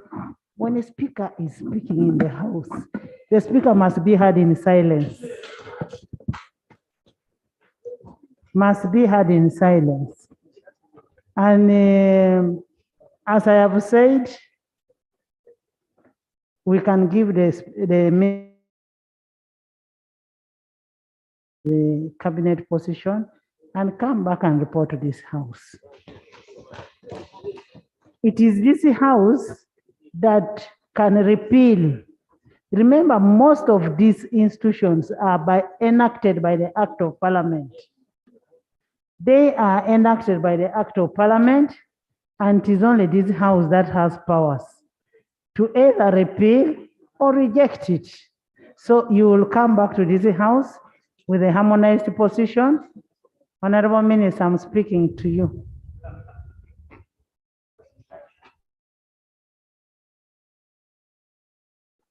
With a position, and we are giving you 2 months. Much obliged, Right Honorable Speaker. Members, by the time I give the 2 months, I understand what he's going through. Eh? Yes. Procedure. Is it on the Procedure. same? Yes. Thank you very much, Madam Speaker. We cannot challenge your ruling, but I'm just seeking clarification. Government already started the process of merger. Without repealing the act, without taking care of the interest of the workers. Some of the staff have been told, you are this side, now this is your salary. Contrary to the law and the terms and conditions of service. They were not given option whether to take the new offer or resign and get paid. So the minister, I'm seeking your guidance, whether it is not proper for you to direct the minister to suspend the entire process until this house takes a final decision. There's another procedure matter. Right Honorable Speaker, thank you very much. Right Honorable Speaker, I am a member of the Natural Resources Committee and we handle several agencies. And we are in receipt of the minister's letter stopping agencies of government established by this parliament, by act of parliament, from recruitment. That's an amendment to, that's a repealing or an amendment to the act of parliament. So if we are going to stop the debate now, are we going to tell the minister? We have already ruled on the debate. We have already So ruled on the can the debate. minister now retract his directives to stop appointments or appointments of these CEOs? Otherwise, we are going to pass budget, and that budget will not have accounting officers. So what shall we be doing? I thank you. Honorable Minister, I hope you're writing. Basalira. Thank you very much, Right Honourable Speaker. Right Honourable Speaker, what is very clear is that government commenced an activity in total disregard of the law. And we warned you. We are on record for warning you. And the consequences are likely to be dire.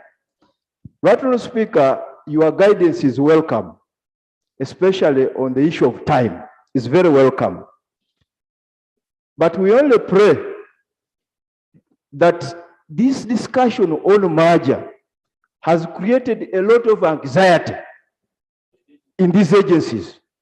It has killed morale and there is a lot of uncertainty. In fact, if you engage the end of the officers in these agencies, they are not very sure of what to do, especially with regard to their mandate. Those that are established by acts of parliament, they are not very sure. So I only hope, Right Honourable Speaker, that in the meantime, government finds a way of addressing issues of anxiety, issues of uncertainty in these agencies, not to undermine the morale of the officers. But it was a very big mistake for you to have undertaken such an exercise without regard to the law and processes as established by Parliament. And as the report has mentioned, your recommendations and observations initially had little to do with the laws that established those agencies, because eventually you have to come back here. Even if you wanted them repealed, you had to come back here. Even if you wanted them amended, you had to come back here. Now, that did not happen. But we hope going forward that with this report, that matter will be addressed. But, Right Honourable Speaker, the issue of anxiety and uncertainty in these agencies must be addressed by government. Honorable Minister, is it true that you've written to agencies to stop recruitment? And if it is true, what next? Right Honorable Speaker, the rationalization has not taken practical step What we are discussing now, and indeed what this report has presented, is just the process leading to rationalization finally. Right Honorable Speaker, though, we gave ourselves a roadmap and we said, in case those agencies, maybe the contracts have expired or whatever, they can recruit, but the contracts should be termed in such a way that they end by the 30th of June, 2023. So there is no total ban on recruitment. That's what we have communicated to the agencies. You've communicated to institutions on stopping of recruitment. We communicate to that effect, and many agencies have followed our advice. And we got. You see, Honorable Minister, it is not that they have followed your advice willingly. You ordered them. The word should be ordered them. And my question would be, where do you get those powers?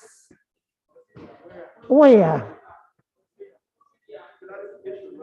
Just a minute. From cabinet. And now, does cabinet have powers to repeal a law? No, cabinet doesn't have the power. You see, why don't you wait for a process to go through smoothly, other than causing that kind of anxiety? Some people are worried, they don't know. People have lost their lives because of this. We are sorry about that, but yes. Listen, honorable members, listen to the right, minister. Honorable Speaker. Let me explain. You first listen to the minister. Yes. Thank you, right, Honorable Speaker. Thank you, honorable members. This whole process of rationalization, first of all,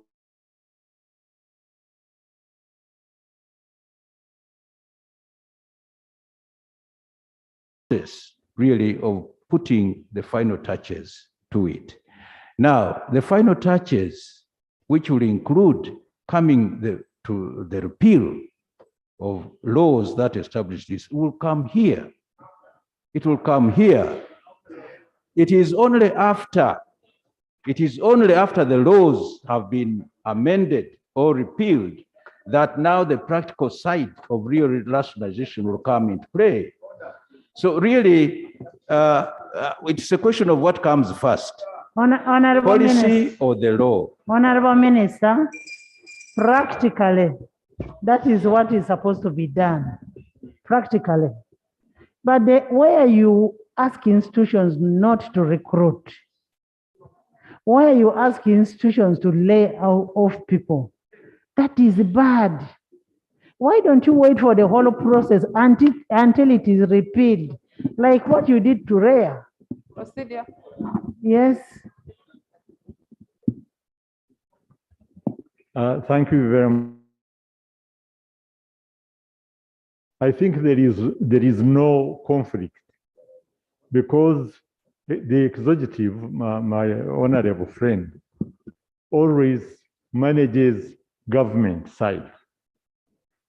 And when we made these bodies, many of them originated from government, from executive, from cabinet, brought here, and we made laws and established them.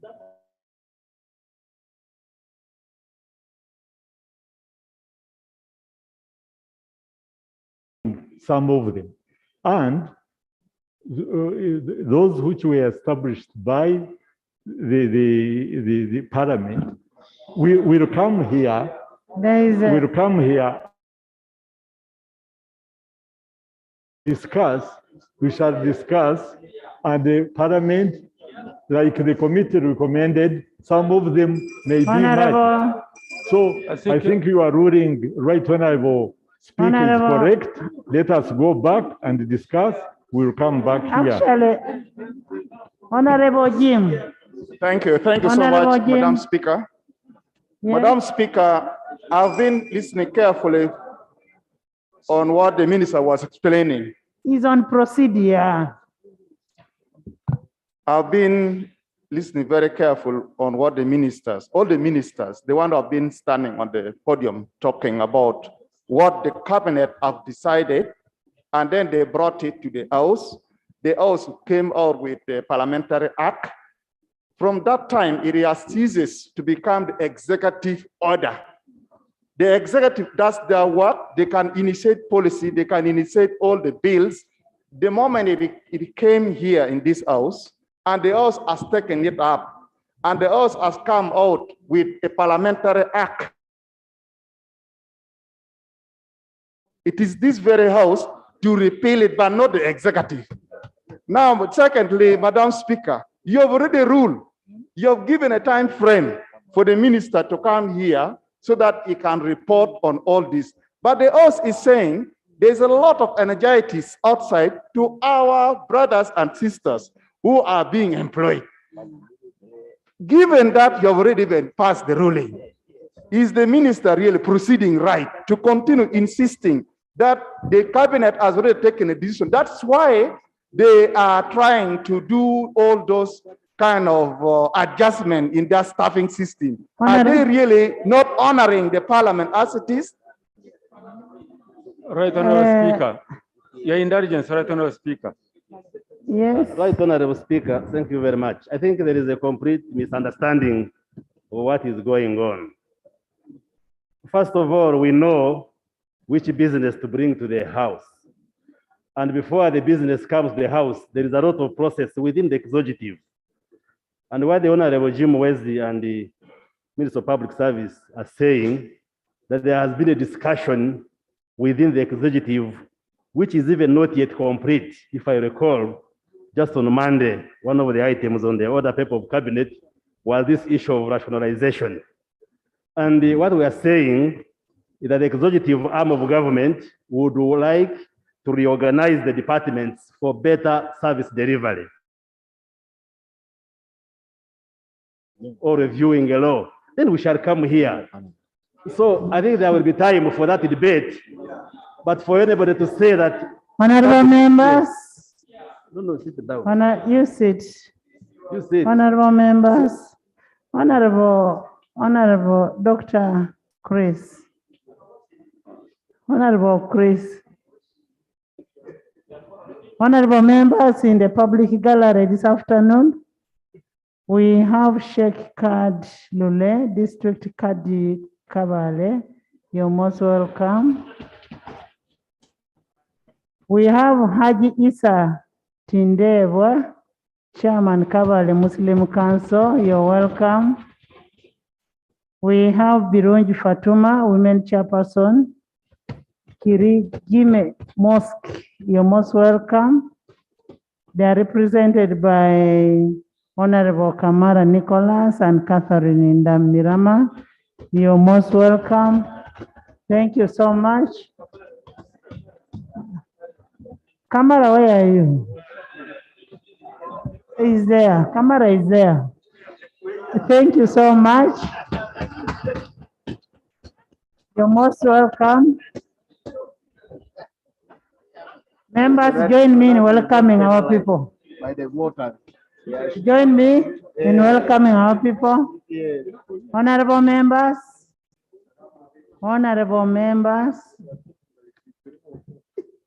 I made a ruling to this effect that in 2 months' time, I need a feedback from the Minister of Public Service. In the meantime,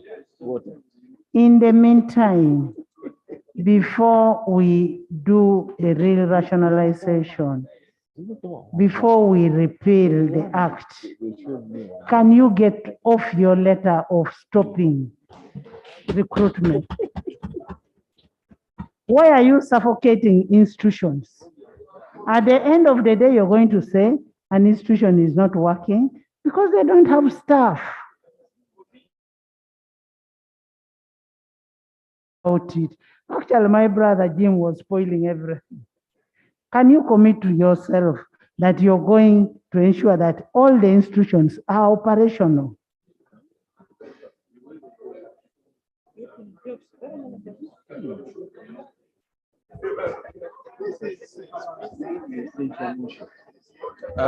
Right Honorable Speaker, thank you very much for your guidance. Members, order. Thank you very much for your guidance. As far as we are concerned, apart from rare, really, the status quo of all these institutions remains.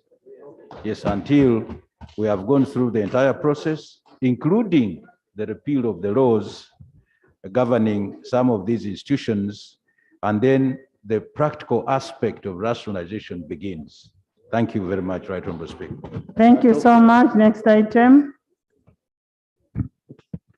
Item number 5, response by ministers to urgent questions.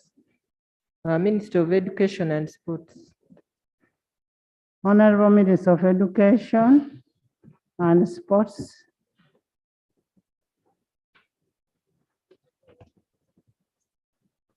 Right Honorable Speaker and honorable members, on Tuesday, 3rd May 2022, Honorable Kayemba Godfrey Solo, the Shadow Minister for Sports, raised an issue on the lack of funds to facilitate Uganda's participation in Birmingham 2022 Commonwealth Games due to take place from 28th July to 8th August 2022.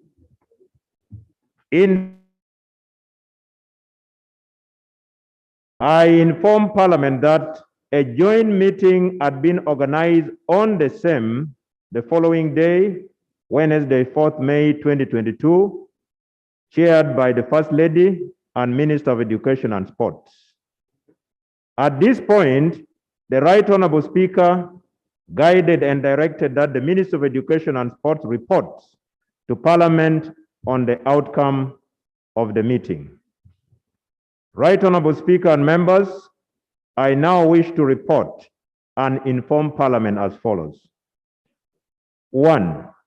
The First Lady and the Minister of Education and Sports chaired a joint meeting between Minister of Education and Sports and Minister of Finance, Planning and Economic Development at State House, Nakasero, on the above on Wednesday, 4th May 2022. 2, the meeting decided as follows.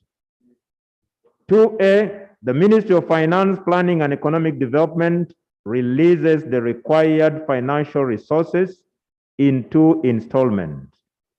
Installment number 1 in the 4th quarter for financial year 2021-2022, and installment number 2 in the 1st quarter of the financial year 2022-2023 to facilitate qualification, preparation, and presentation of Team Uganda at the Commonwealth Games 2022, Birmingham, UK. 2B, a letter to effect 2A above has been written by Permanent Secretary, Minister of Education and Sports, to Permanent Secretary and Secretary to the Treasury. Madam Speaker, I beg to report and submit, and also to lay the copy of the letter for purposes of effecting the decision of the meeting chaired by the First Lady and the Minister of Education and Sports, where major decisions on Commonwealth Games were taken. And this letter is dated 5th May 2022, addressed to the Permanent Secretary and Secretary to the Treasury, and signed for Permanent Secretary, Ministry of Education and Sports. I beg to lay and report. Thank you, Madam Speaker. Thank you, Honorable Minister. We need the team to go and represent the country.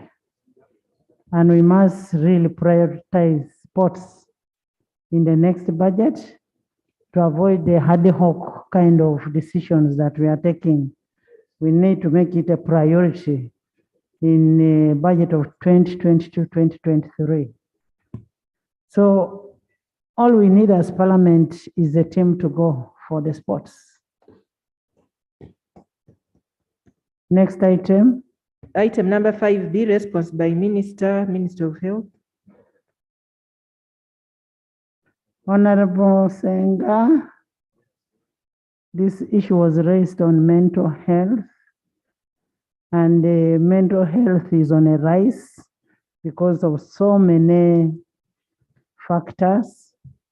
You'll even find within ourselves there is a lot of mental health. So, I mean, everybody is mad. It is the level that depends. Everybody is mad. Me, I'm a chairperson of mental health. The chairperson of mental health is there. So,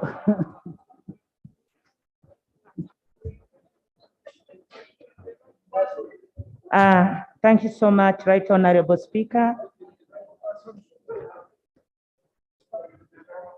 Right Honorable Speaker, honorable members, at the parliamentary sitting session of Wednesday, 27th April 2022, Honorable Sarah Opendi, woman MP for Tororo, requested for a report on the operationalization of the Mental Health Act of 2019, and also wanted to know the state of deployment of psychiatric nurses and other mental health workers in the public service facilities in Uganda.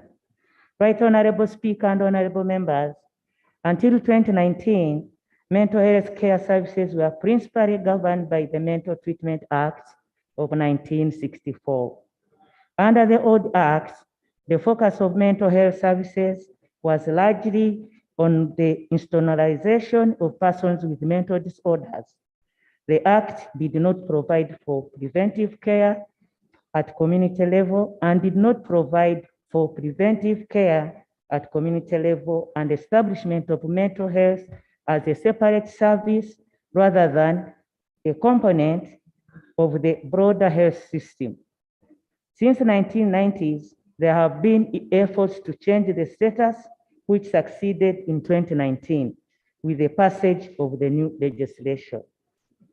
The new Mental Health Act 2019, which came into force on 18th February 2021, introduced mental health services at community level, new referral and admission procedures, and has significantly strengthened the protection of rights of people with mental health conditions, including the Act further regulates the provision of mental health services to foreigners and provides for the right of prisoners and other persons in detention for mental health care. The Act also addresses the issue of stigma by adopting a more appropriate language towards people with mental health conditions. The Act also established the Uganda Mental Health Advisory Board to advise and monitor the implementation of this new law. Right Honorable Speaker, honorable members, dissemination of the Act. On the 10th November 2021, during the commemoration of the World Mental Health Day in Uganda, the Act was officially launched. This commemoration attracted over 400 stakeholders, including members of the Parliamentary Forum on Mental Health and Non-Communicable Diseases.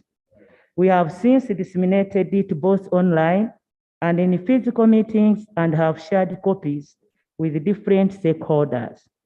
The Ministry of Health has also sensitized the mental health professionals on their role in regards to the different provisions of the Act. The Mental Health Division of the Ministry of Health conducts quarterly support, supervision, visits to the regional referral hospitals and general hospitals countrywide, and continues to sensitize the healthcare workers on the Act. Currently, the Ministry of Health has partnered with the Network for Public Interest Lawyers to further disseminate the Act. This activity is scheduled to start on the 16th May 2022. Right Honorable Speaker and honorable members, the Act established the Uganda Mental Health Advisory Board for purposes of setting standards and monitoring the implementation of this Act. The Ministry of Health on 15th of February 2021 wrote to the different ministries and agencies as stipulated in the Act to nominate the respective officers as members of the board. Unfortunately, This process went on until the 23rd of March nomination, and the ministry is currently in the process of appointing and inaugurating the board members. Right Honorable Speaker and honorable members, the Act also provides for the appointment of district mental health focal persons from among the district health staff to coordinate district and community mental health services. To this end, the Ministry of Health is in consultation with the relevant stakeholders, has drafted terms of references, and the final draft is now ready for approval. We will then share this with the all chief administrative officers to guide in the appointment of district mental health focus persons as stipulated by the Act.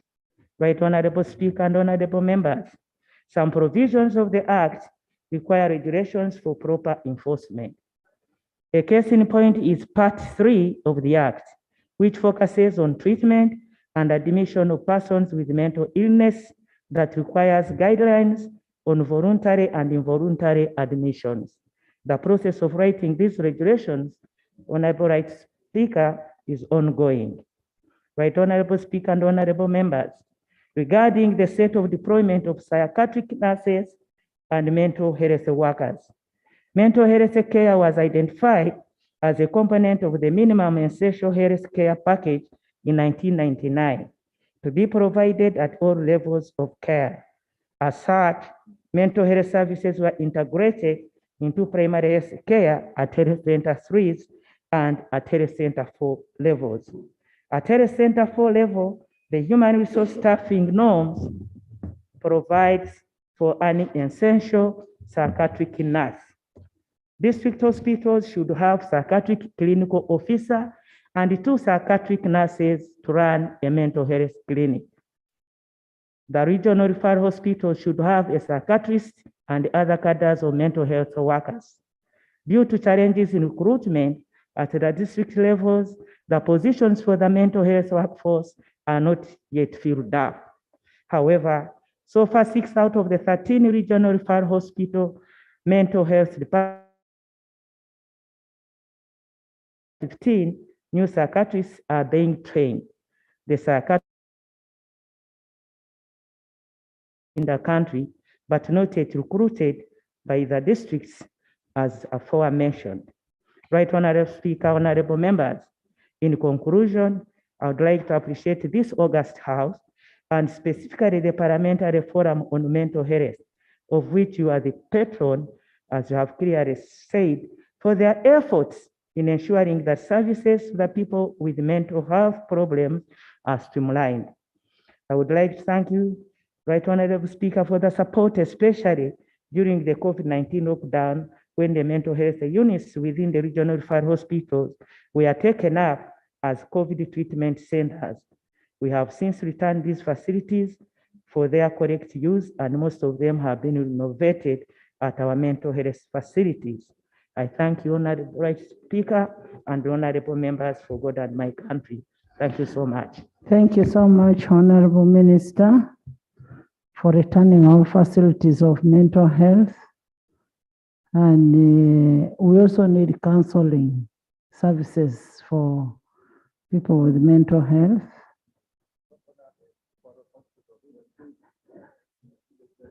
And it should be countrywide, because most of these people get these effects because of either depression, and you know what people are going through now after COVID-19.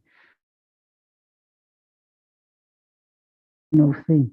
You find somebody is not even sick, but because of the depression, school fees issues, somebody is sick, that kind of thing. So we need a special counseling for these people. Yes, Chairman, mental health. Madam Speaker. The Chairman, mental health is there, you are the Vice. Madam Speaker, I am the only chairman for Uganda Parliamentary Forum on Mental Health in the 11th Parliament. Madam Speaker, I want to thank the Minister very much, very much in the history of this country since independence, that today Minister has stood to speak about mental health. And at the same time, I want to thank the media fraternity of this country. Today's New Vision headline was that 14 million Ugandans have mental health issues and challenges, including some people in the August house, because we have too many challenges and problems, from barrio to face to everything. So when you see member of parliament talking alone, using gestures, you know there is a problem. I therefore, Madam Speaker, I want to agree with you that we need counseling all the time. But Madam Minister, further on your submission, we request the government to put budgetary plans into the budget of health concerning mental health, because the money given to a unit of mental health is very, very little. And we request this unit to be upgraded from a unit to a department, because 14 million people, that is almost a quarter of the population. Madam Speaker, I want to thank you for your wise advice. We should mainstream mental health treatment in all government hospitals. I have seen experiences where people who have mental health challenges are beaten and chased away from hospitals because we don't have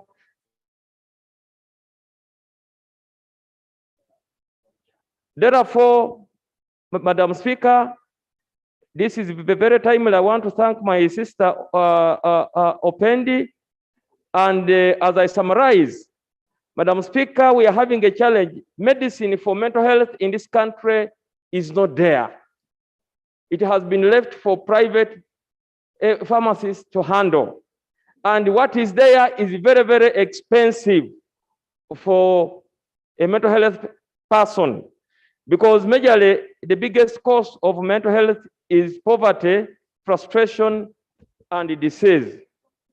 I therefore request that this should not be the last time the minister submits, and if possible, Madam Minister who has presented should be appointed to be the focal point minister in charge of mental health, so that you help us, because you had left this matter to our patron to meet the chairman and the members. And Madam Speaker, already we are happy that UNICEF and World Health Organization, together with her ministry, is inviting 100 members of parliament from 23rd to 27th in Jinja for a training on issues of mental health, because we need to streamline mental health in all sectors of leadership and budgeting.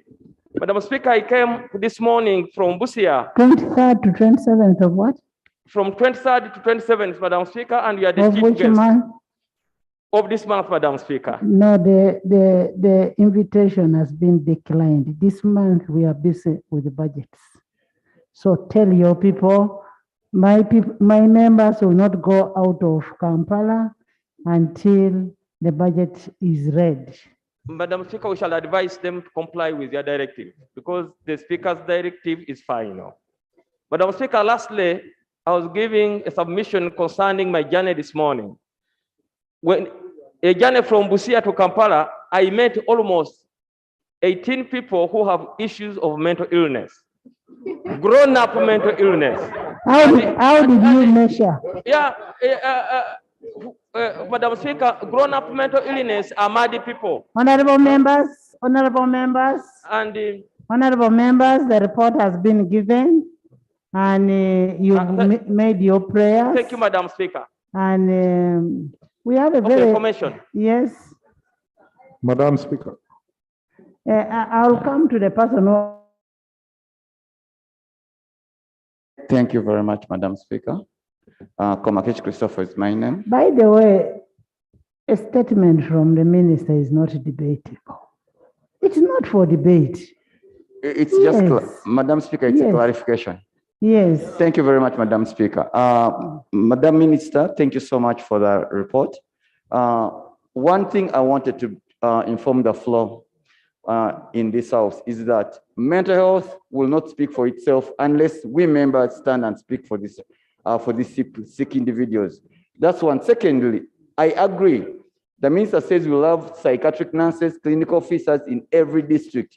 But right now, Right Honorable Speaker, there is only one psychiatric nursing school in the entire country, and that is Utabika. School of Psychiatric Nursing. There's only one psychiatric clinical school in the country, and that's Butabika Clinical School of Psychiatric Nursing. I don't know if these institutions can provide us the nurses and the clinical officers we need in the country. That's something the minister needs to look into. Secondly, Honorable Minister, take note. Secondly, the minister talked of having 13 referral regions for psychiatric clients, but in Gulu, we do not have a psychiatrist. Gulu is a regional referral representing the entire northern region. There is not even a single one psychiatric personnel who is there other than psychiatric nurses and clinical officers. But taking the point further, Pade district is highly hit with nodding disease. Madam Speaker, Pade has not even one psychiatric nurse. Komakeji, that's the course you did. Yes, is that the course you did? Yes. Yeah. That's the course you did. That's the course I did. You disadvantaged our people by joining politics. No, Madam Speaker, I came to speak on the floor of Parliament so that I can speak the thoughts of the people. No, it wasn't being brought out for people to understand what they were going through. Honorable members, we've had a statement from the minister, and thank you, Right Honorable Speaker. Right Honorable Speaker, I did raise this issue, and I want to thank the minister for her response. However, Right Honorable Speaker, this act was assented to by the President on the 25th of December 2018. I know it takes a while to develop regulations, which unfortunately the Principal Medical Officer, Dr. Sheila Ndianavanji, when she passed on, there was a bit of a gap. So, Right Honorable Speaker, I want the minister to give us a timeline when these regulations would be in place. Secondly, Right Honorable Speaker, although the minister talks about the health center 3s, health center 4s, district hospitals, and generally that these psychiatric services have been streamlined into the primary health care.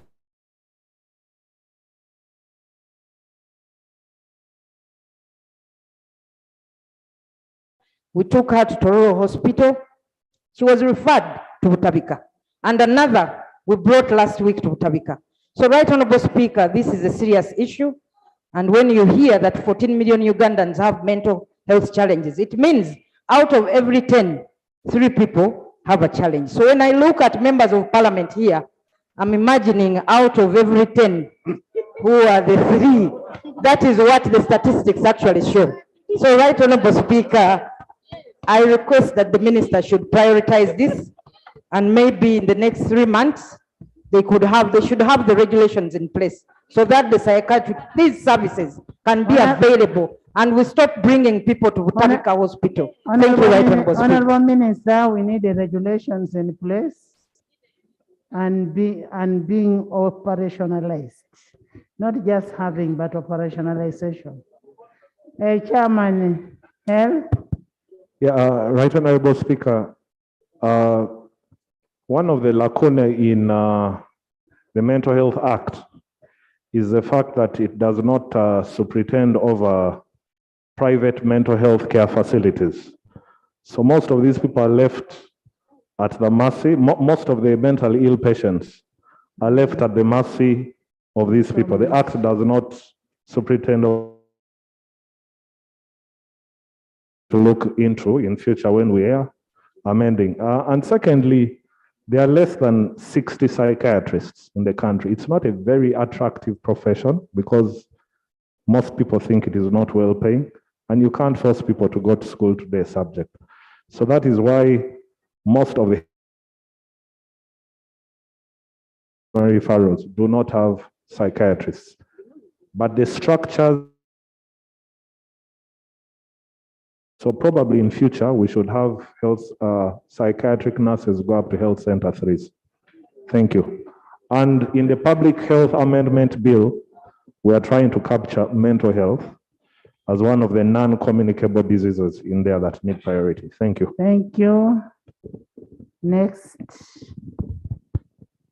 Item 5C, response by Minister to urgent question from the Right Honorable Prime Minister.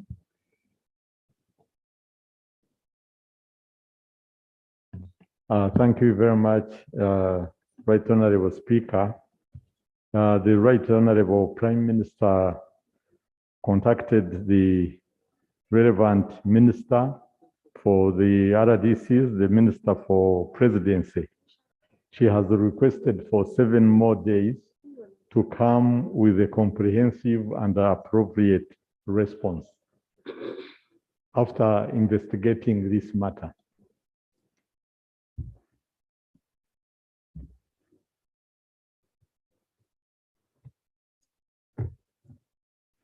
Is that the matter which was raised by Honorable Abdallah? Yes, Right Honorable Speaker, it was the interruption of the Committee of Infrastructure. Okay. The police, I think. By Sebamala. Yes. Yes. Yeah. And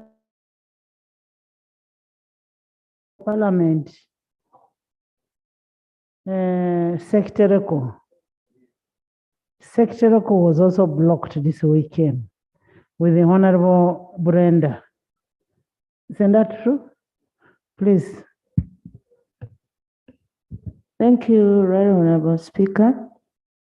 I also want to bring it to the notice of this House or the Minister that of recent, that is Saturday, we had organized the local people to do community work in regards to a wetland that needed culverts and other technical whatever word procured to make sure that the road was passable to be worked on, and also to train the communities on how they can actually handle in case the district has not come in to help, especially during the rainy season. Right, Honorable Speaker, when we reached the venue, we found 3 patrols with the DPC, a new DPC, and they told us that the president was in a crusade, so we could not just come and do other activities. They stopped us, they chased the locals. We ended up running away because actually we could not proceed. We had planned this activity like a month before. So how can a leader in a community be stopped from doing community work with the voters? I want to ask Madam Speaker that my prayer is that the minister should look into this. I think we need to train the men in uniform. They actually don't know what to do. At the end of the day, we fail to do our work. And this is giving us more support. You must know this, because we were stopped and actually had to pull away, and nothing happened that day. Thank you, Madam. Honorable Minister, these people engage the community to work on the road. And if they brought community to work on the road, which we have failed to work on as government, we chase those people away. And secondly, of what insecurity are those people who are digging the road to the president who is in another district? Yes. I mean, we need to be humane on some of these things. Right Honorable Speaker and colleagues, it's very unfortunate, it's regrettable if this is happening. We are going to take measures to inform the local leaders about the role of members of parliament, and there should be harmony, because we are all pushing for the same thing, to give services, good services to our people. That's what the government is doing. I'm sure that's what the members of parliament are working for. So we shall investigate this matter and give us the report at the same.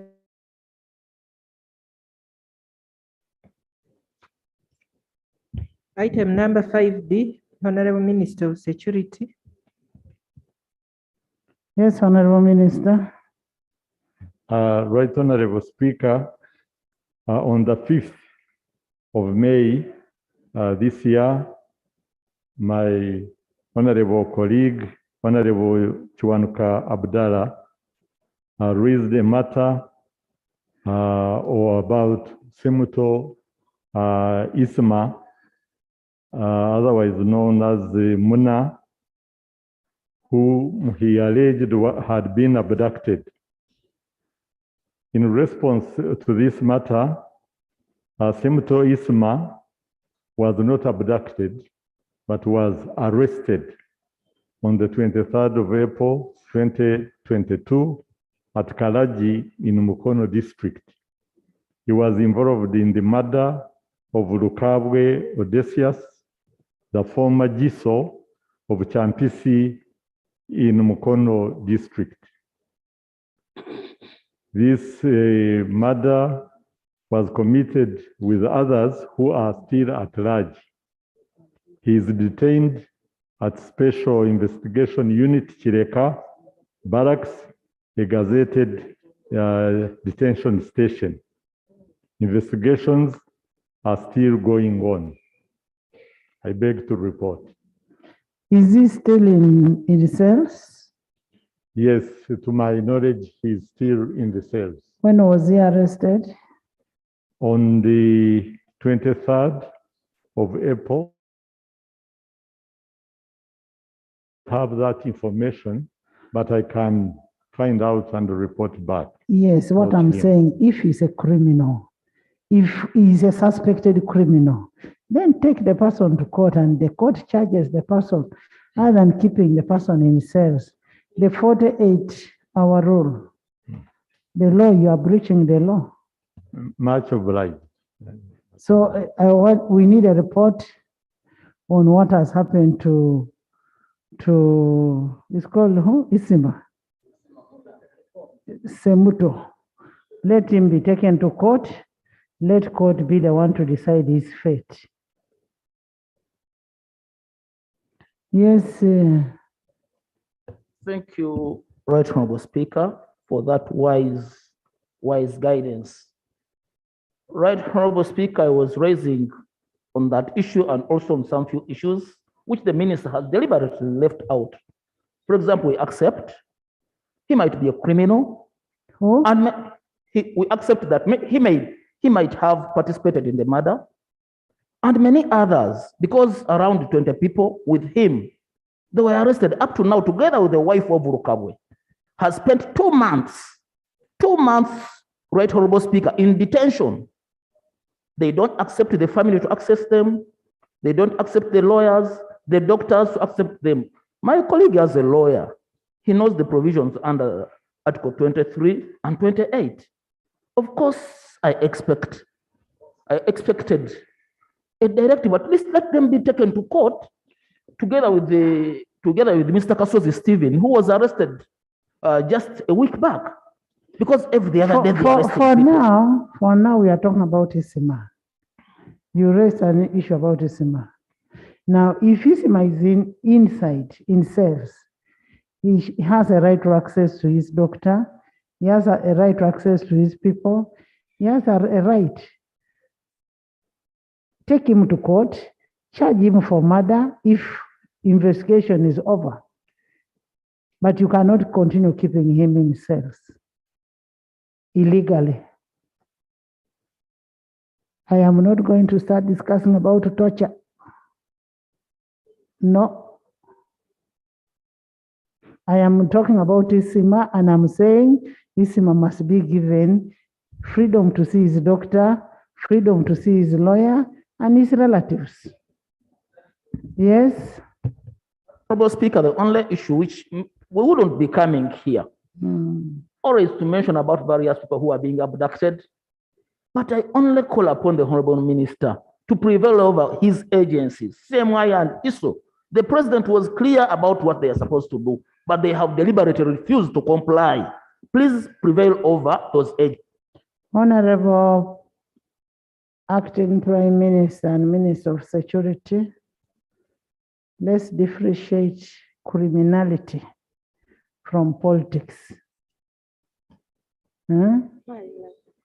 Let's not have people detained because of politics, but if they are criminals, handle them. But if they are just these mere politicians who make noise left, right, center, I mean, you can keep them for a short time and release. Why should we keep people who are just there looking for their living? I read somewhere where they said, yes.